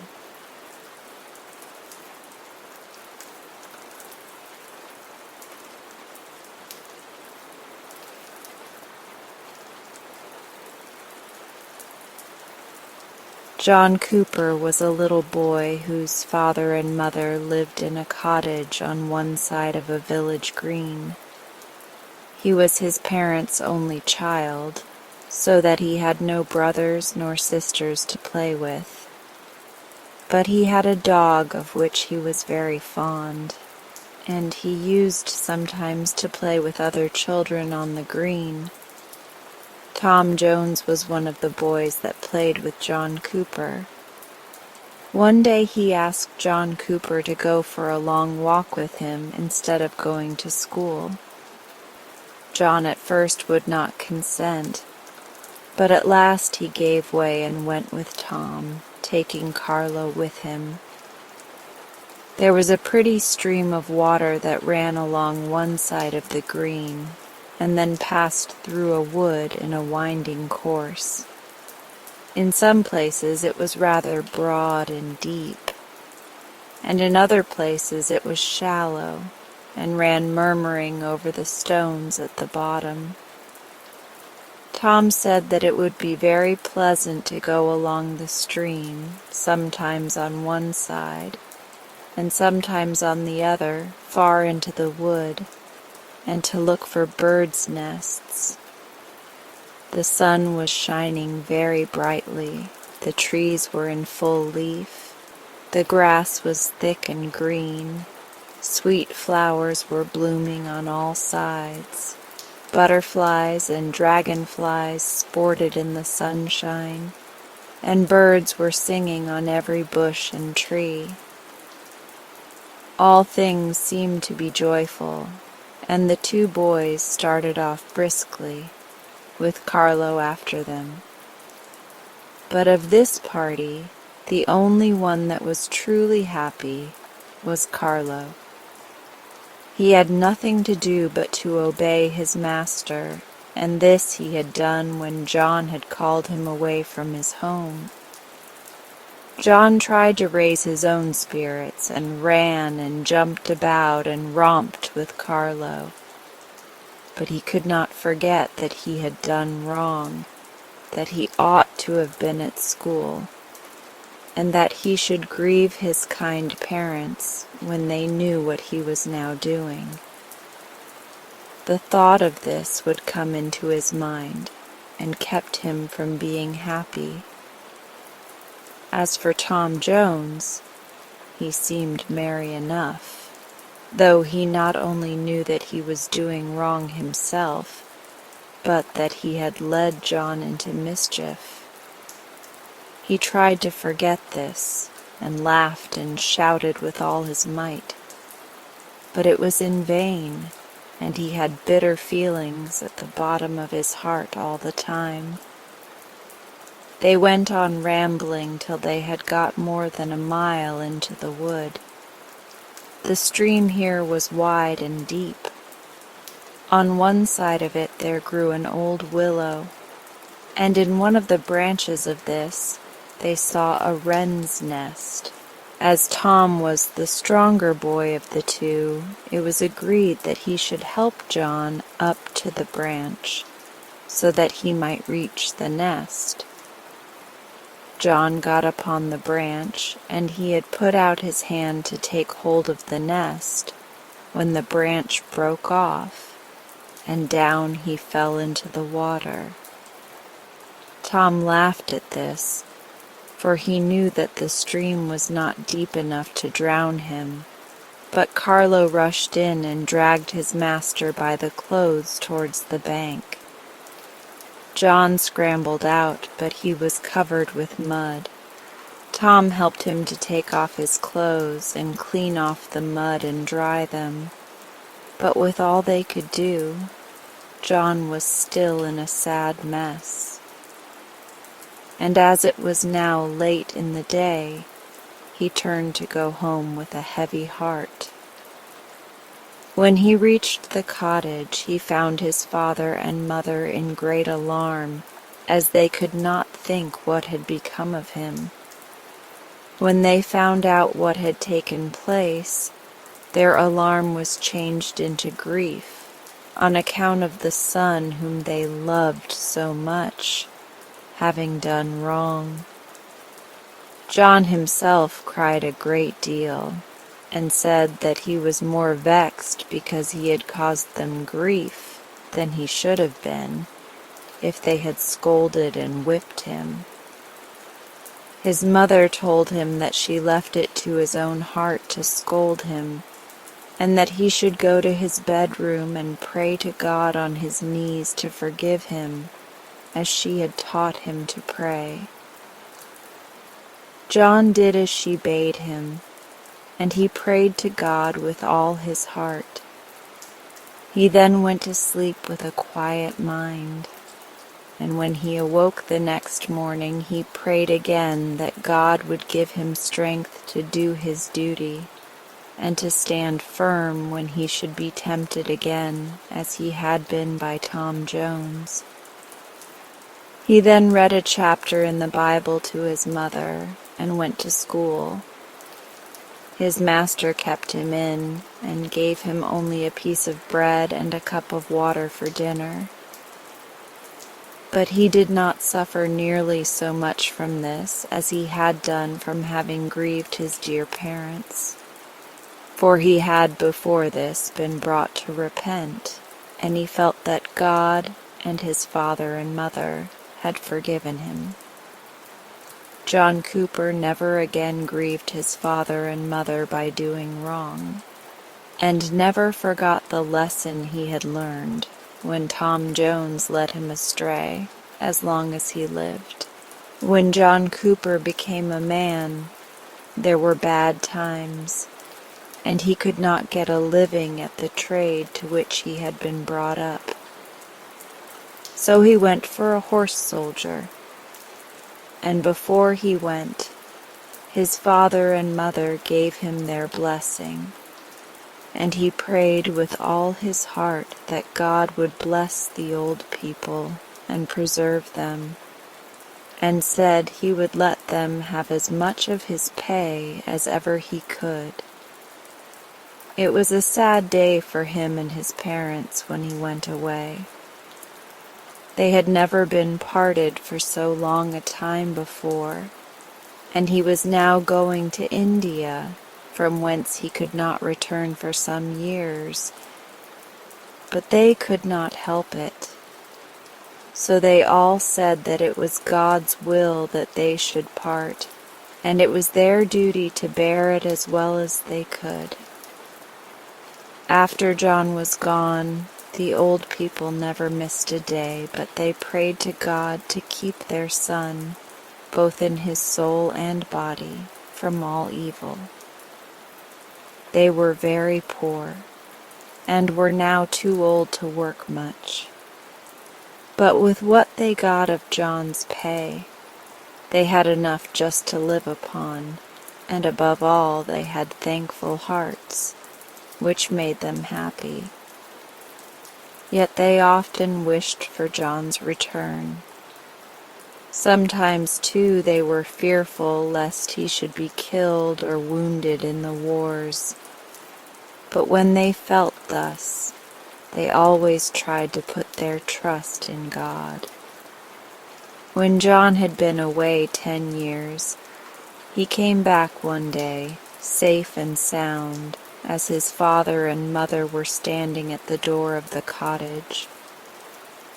You may judge how they all felt, and how many questions his fond mother asked him as to where he had been and how he had got on.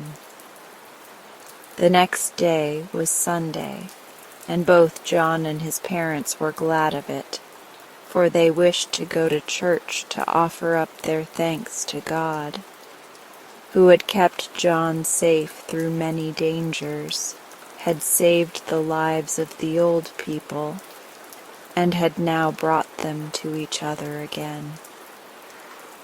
It was a fine, bright morning in spring, just such a one as it had been nearly 20 years before, when Tom Jones had tempted John Cooper to keep away from school and to go into the wood to take birds' nests. John did not forget that day, and when it came into his mind he could not help thinking of the changes that had taken place since. He went to church, and you may be sure that he and the old man and woman gave thanks to God with all their hearts for the mercy he had shown to them. Mary Jones was a poor woman whose husband had gone to sea on a long voyage. She lived in a house by the roadside and got her living by washing. She had 2 little boys who were her great comfort, and whom she used to call Ned and Tom. For some time after her husband had left, she got on very well, and was able to send the boys to school, but she caught a fever and was forced to keep her bed. Her neighbor, Sarah Smith, was very kind to her, and used to come to the house every morning and evening to do what she could to help her. But she was a poor woman, and could not afford to give Mary Jones anything that cost money, so poor Mary was forced to part with a great many things that she might get food. Ned and Tom at this time took turns to go to school. Tom used to go to school one day, while Ned waited on his mother, and the next day Ned went to school and Tom stayed at home. One morning when Ned was going to school, the thought of his poor mother pressed hard on his heart, and after he had gone a little way, he burst out crying. He had not gone far along the narrow lane towards the school when 2 young ladies met him and asked him why he was crying. He told them that he was thinking of his poor, sick mother. The ladies then asked him his name and where he lived, and said they would go and call upon his mother. He thanked them and dried up his tears, and went on to school with a much lighter heart.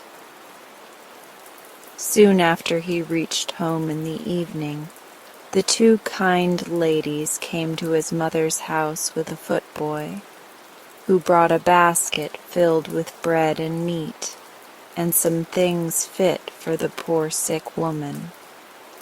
They told Mary Jones how they had met Ned in the lane, and what he had told them, and she thanked them for what they had brought, and said that she hoped God would bless them for their goodness to her.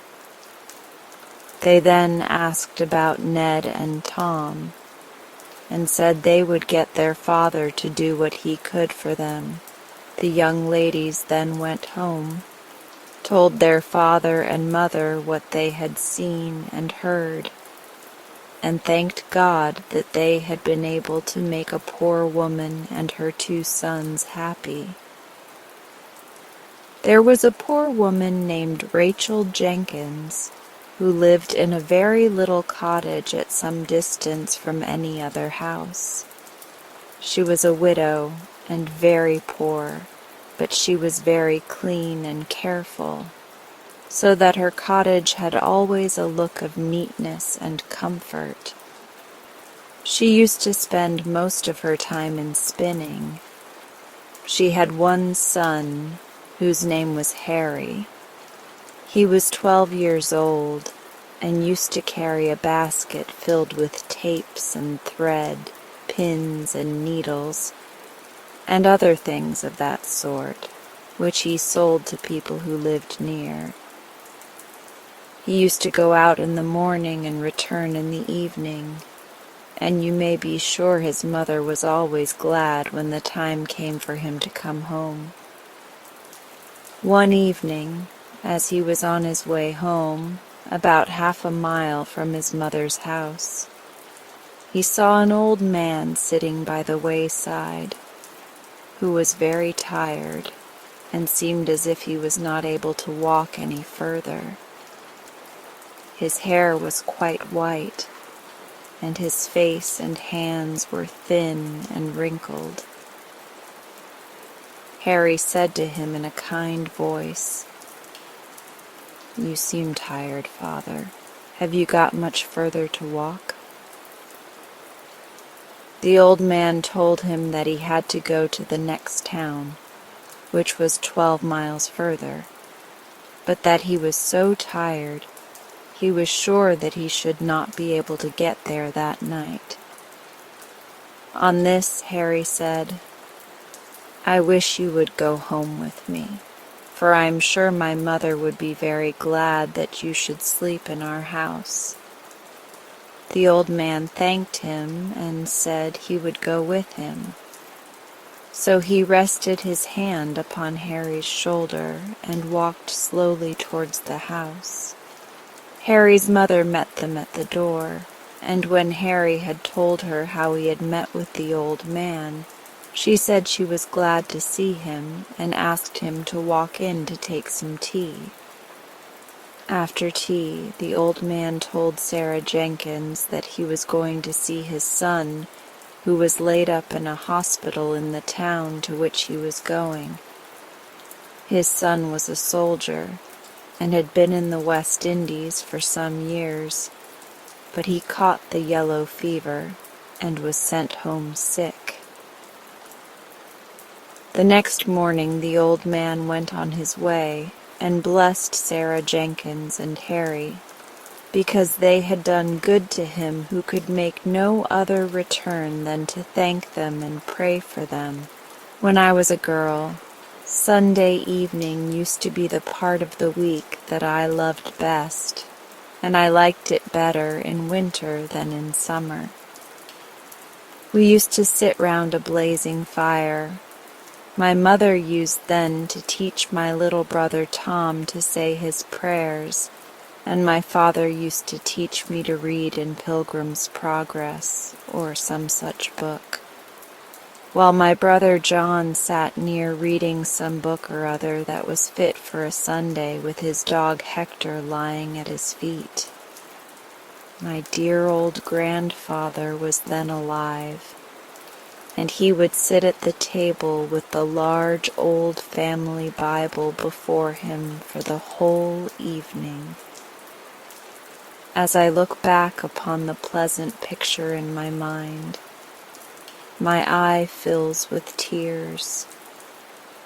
I cannot help thinking of what has become of the faces that were then so full of smiles and gladness.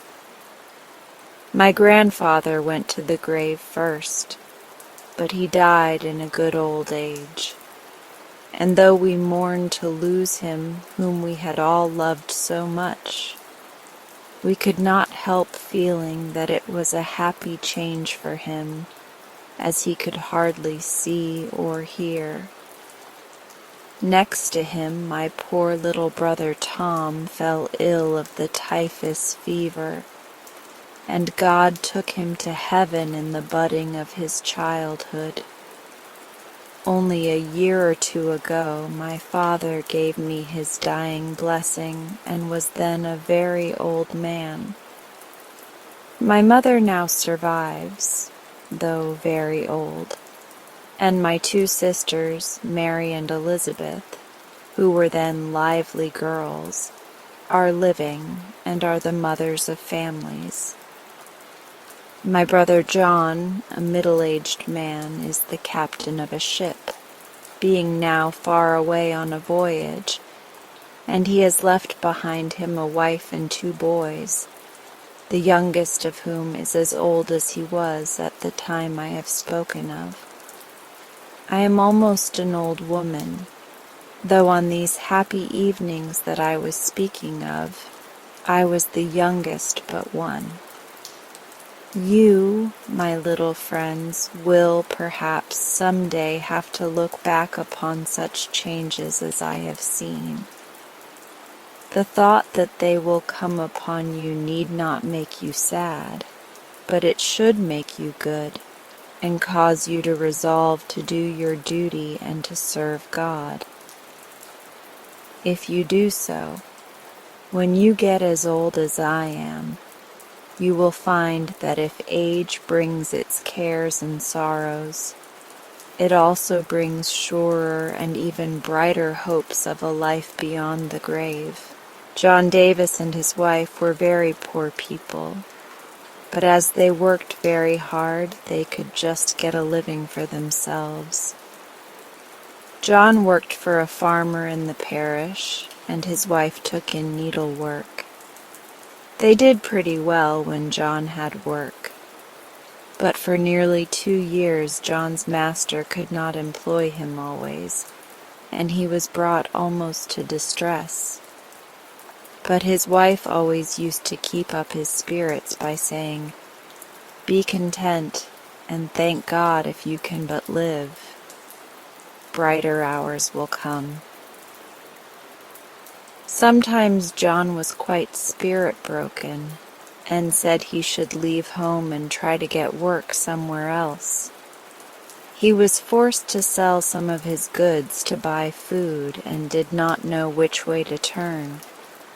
But his wife never failed to wear a cheerful face, and used to be always saying to him, "Do your best, and be content to take what God appoints." John loved his wife very much, but he was sometimes half vexed because she was never sad like he was. He would tell her that it was a very good thing to be cheerful and happy when they could get a good living. She then used to say to him that there was no virtue in being content when all was going on well, and that the proper time to try to be cheerful was when things were going amiss. At last, better times came. John got into work on the estate of a rich man who lived near, and as he was a very honest man and knew his work, His master soon put him in a place of trust, raised his wages, and gave him a good house to live in. John had by this time got 5 children, and he could no longer deny that he had reason enough to be a happy man. You may see him and his wife and children in the picture, enjoying a fine summer's evening in front of their house. I knew John when I was young, and he was always ready to say how much was due to his good wife. He told me that he owed all his good fortune to her cheerful spirits and good advice to him, and added that now he was well off, he found the truth of what she had told him, that the proper time to try to be cheerful was when things were going amiss. I have never forgot that lesson, and I hope I never shall. And I beg my young friends to keep in mind that contentment is a constant feast. There is work enough in the world for everyone to do something. There is no proper place for idle people.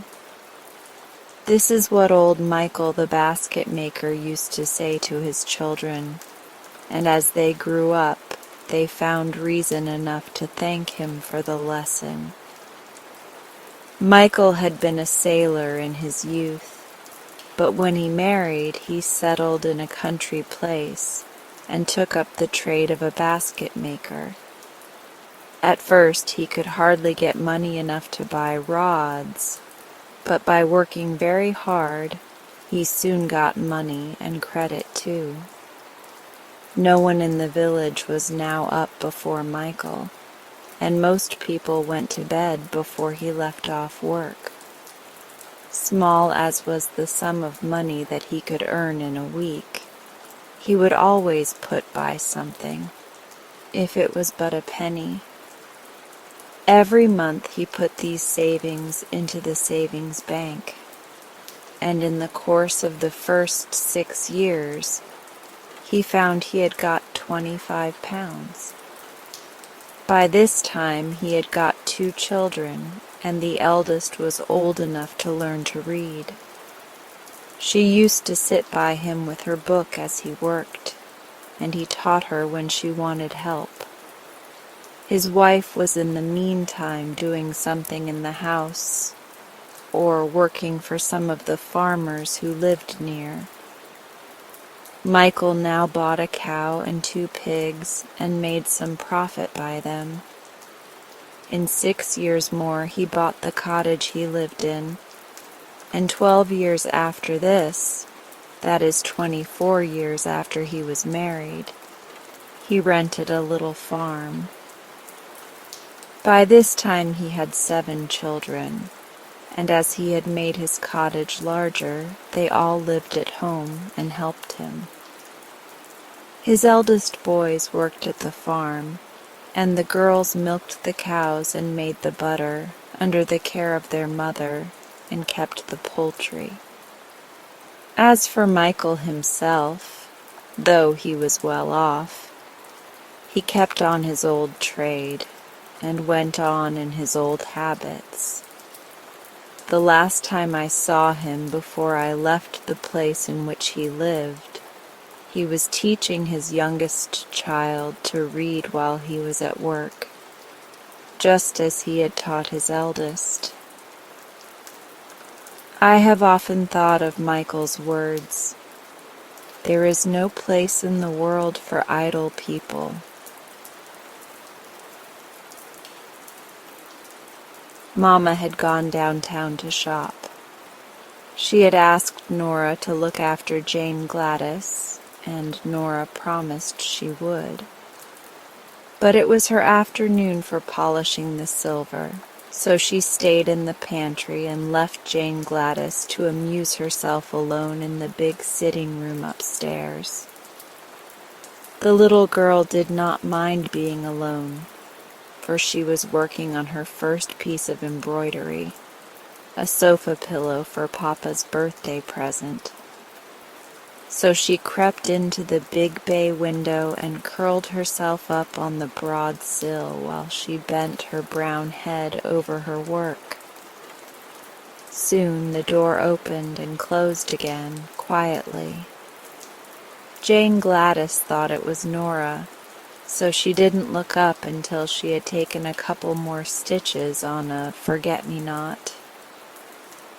Then she raised her eyes and was astonished to find a strange man in the middle of the room who regarded her earnestly. He was short and fat and seemed to be breathing heavily from his climb up the stairs. He held a work silk hat in one hand, and underneath his other elbow was tucked a good-sized book.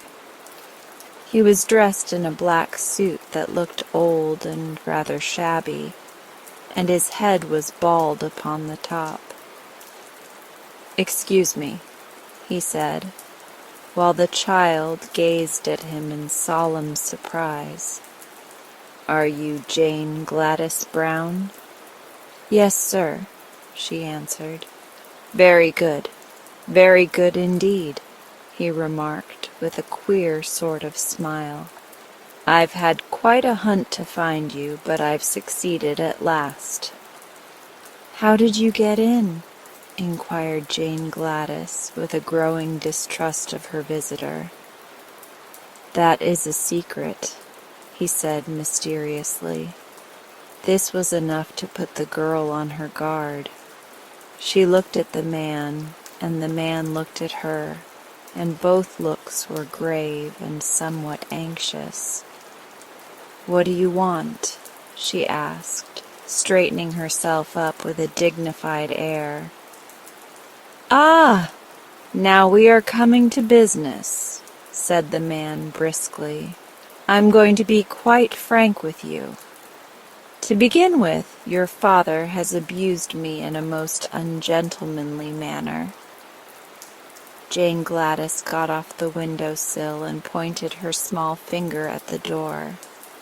"Leave this room immediately," she cried, her voice trembling with indignation. "My papa is the best man in the world. He never bust anybody." "Allow me to explain, please," said the visitor, without paying any attention to her request to go away. "Your father may be very kind to you, for you are his little girl, you know. But when he's downtown in his office, he's inclined to be rather severe, especially on book agents. Now I called on him the other day and asked him to buy the complete works of Peter Smith. And what do you suppose he did?" She said nothing. "Why?" continued the man with growing excitement. "He ordered me from his office and had me put out of the building by the janitor. What do you think of such treatment as that from the best papa in the world, eh?" "I think he was quite right," said Jane Gladys. "Oh, you do? Well," said the man, "I resolved to be revenged for the insult. So, as your father is big and strong and a dangerous man, I have decided to be revenged upon his little girl." Jane Gladys shivered. "What are you going to do?" she asked. "I'm going to present you with this book," he answered, taking it from under his arm. Then he sat down on the edge of a chair, placed his hat on the rug, and drew a fountain pen from his vest pocket. "I'll write your name in it," said he. "How do you spell Gladys?" "Gladys," she replied. "Thank you. Now this," he continued, rising and handing her the book with a bow, "is my revenge for your father's treatment of me. Perhaps he'll be sorry he didn't buy the complete works of Peter Smith. Goodbye, my dear." He walked to the door, gave her another bow, and left the room, and Jane Gladys could see that he was laughing to himself as if very much amused. When the door had closed behind the queer little man, the child sat down in the window again and glanced at the book. It had a red and yellow cover, and the word "Thingamajigs" was across the front in big letters. Then she opened it, curiously, and saw her name written in black letters upon the first white leaf. He was a funny little man, she said to herself thoughtfully. She turned the next leaf and saw a big picture of a clown, dressed in green and red and yellow, and having a very white face with 3-cornered spots of red on each cheek and over the eyes. While she looked at this, the book trembled in her hands. The leaf crackled and creaked, and suddenly the clown jumped out of it and stood upon the floor beside her, becoming instantly as big as any ordinary clown.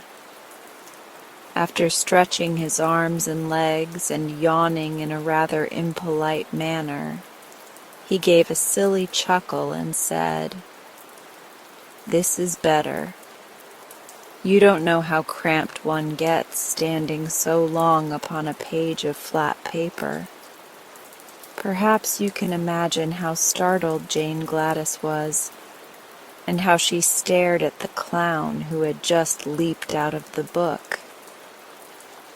"You didn't expect anything of this sort, did you?"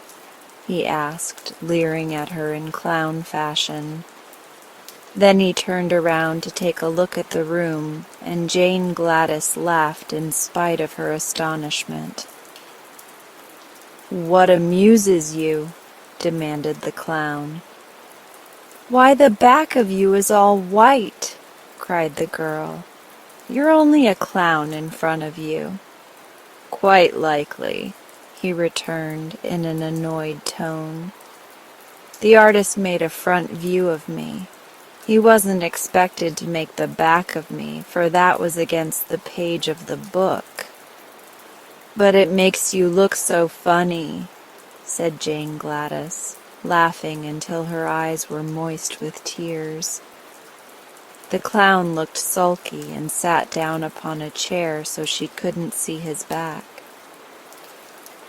"I'm not the only thing in the book," he remarked crossly. This reminded her to turn another page, and she had scarcely noted that it contained the picture of a monkey when the animal sprang from the book with a great crumpling of paper and landed upon the window seat beside her. "Hee hee hee hee hee," chattered the creature, springing to the girl's shoulder and then to the center table. "This is great fun. Now I can be a real monkey instead of a picture of one." "Real monkeys can't talk," said Jane Gladys reprovingly. "How do you know? Have you ever been one yourself?" inquired the animal. And then he laughed loudly, and the clown laughed too, as if he enjoyed the remark. The girl was quite bewildered by this time. She thoughtlessly turned another leaf, and before she had time to look twice, a gray donkey leaped from the book and stumbled from the window seat to the floor with a great clatter. "You're clumsy enough, I'm sure," said the child indignantly, for the beast had nearly upset her. "Clumsy? And why not?" demanded the donkey with angry voice. "If the fool artist had drawn you out of perspective as he did me, I guess you'd be clumsy yourself." "What's wrong with you?" asked Jane Gladys. My front and rear legs on the left side are nearly 6 inches too short. That's what's the matter. If that artist didn't know how to draw properly, why did he try to make a donkey at all? I don't know, replied the child, seeing an answer was expected. I can hardly stand up, grumbled the donkey, and the least little thing will topple me over. Don't mind that, said the monkey, making a spring at the chandelier and swinging from it by his tail until Jane Gladys feared he would knock all the globes off. The same artist has made my ears as big as that clown's, and everyone knows a monkey hasn't any ears to speak of, much less to draw. He should be prosecuted, remarked the clown gloomily. I haven't any back. Jane Gladys looked from one to the other with a puzzled expression upon her sweet face, and turned another page of the book. Swift as a flash, there sprang over her shoulder a tawny, spotted leopard, which landed upon the back of a big leather armchair and turned upon the others with a fierce movement. The monkey climbed to the top of the chandelier and chattered with fright. The donkey tried to run and straightway tipped over on his left side. The clown grew paler than ever, but he sat still in his chair and gave a low whistle of surprise. The leopard crouched upon the back of the chair, lashed his tail from side to side, and glared at all of them by turns, including Jane Gladys.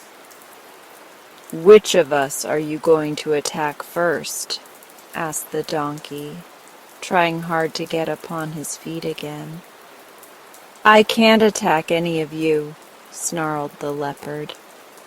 "The artist made my mouth shut so I haven't any teeth, and he forgot to make my claws. But I'm a frightful-looking creature nevertheless, am I not?" "Oh, yes," said the clown indifferently. "I suppose you're frightful-looking enough. But if you have no teeth nor claws, we don't mind your looks at all." This so annoyed the leopard that he growled horribly, and the monkey laughed at him. Just then the book slipped from the girl's lap, and as she made a movement to catch it, one of the pages near the back opened wide. She caught a glimpse of a fierce grizzly bear looking at her from the page, and quickly threw the book from her. It fell with a crash in the middle of the room, but beside it stood the great grizzly, who had wrenched himself from the page before the book closed. "Now," cried the leopard from his perch, "you'd better look out for yourselves.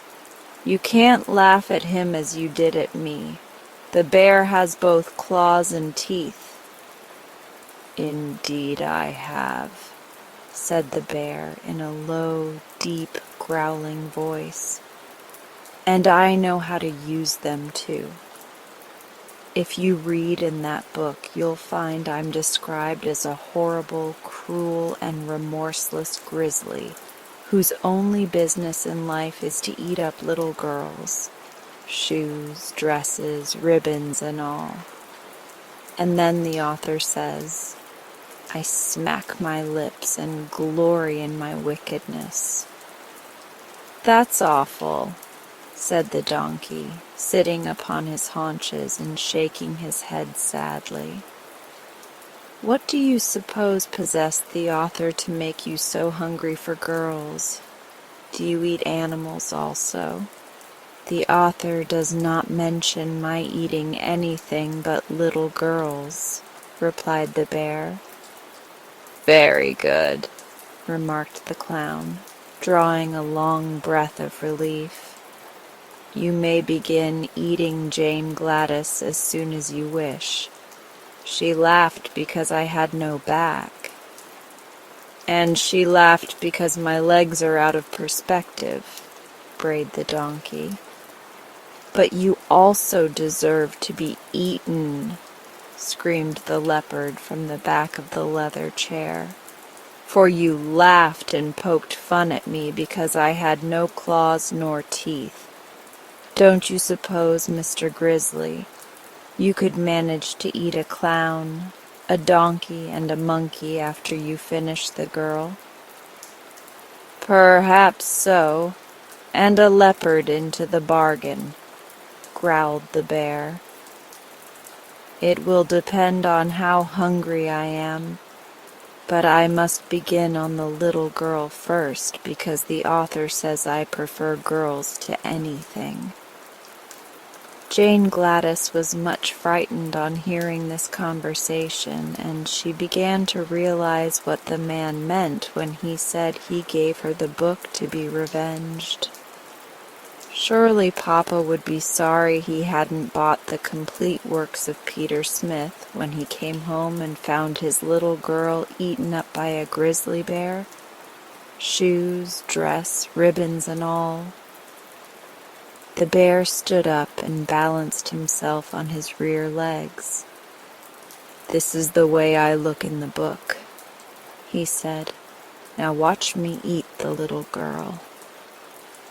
He advanced slowly toward Jane Gladys, and the monkey, the leopard, the donkey, and the clown all stood around in a circle and watched the bear with much interest.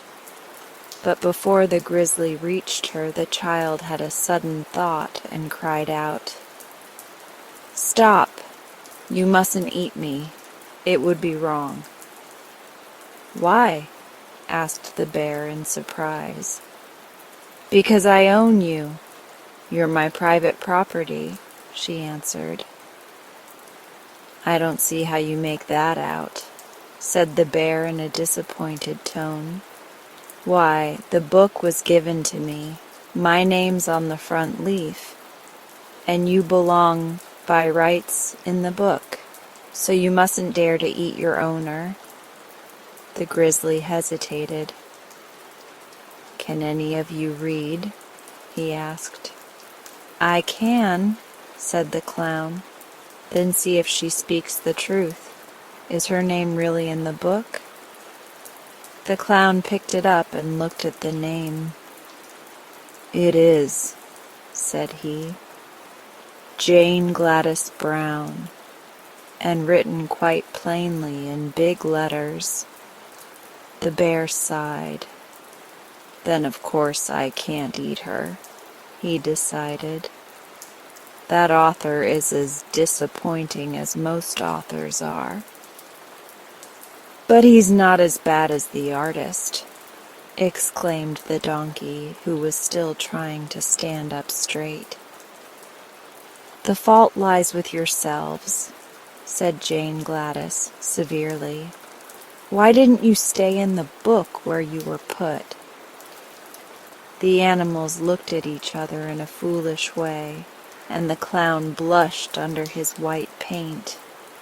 "Really," began the bear, and then he stopped short. The doorbell rang loudly. "It's Mama!" cried Jane Gladys, springing to her feet. "She's come home at last. Now, you stupid creatures." But she was interrupted by them all making a rush for the book. There was a swish and a whir and a rustling of leaves, and an instant later the book lay upon the floor, looking just like any other book, while Jane Gladys's strange companions had all disappeared.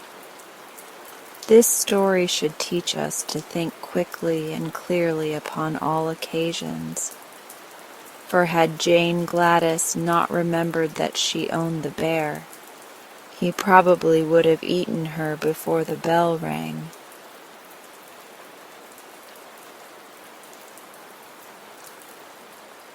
And now, as we come to the end of this session, if you're still awake, I would like you to feel the calm you've created within yourself.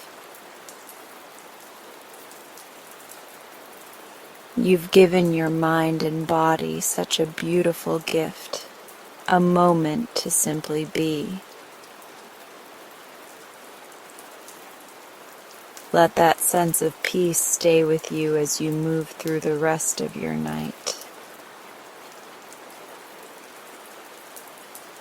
If you'd like, you can stay here a little longer.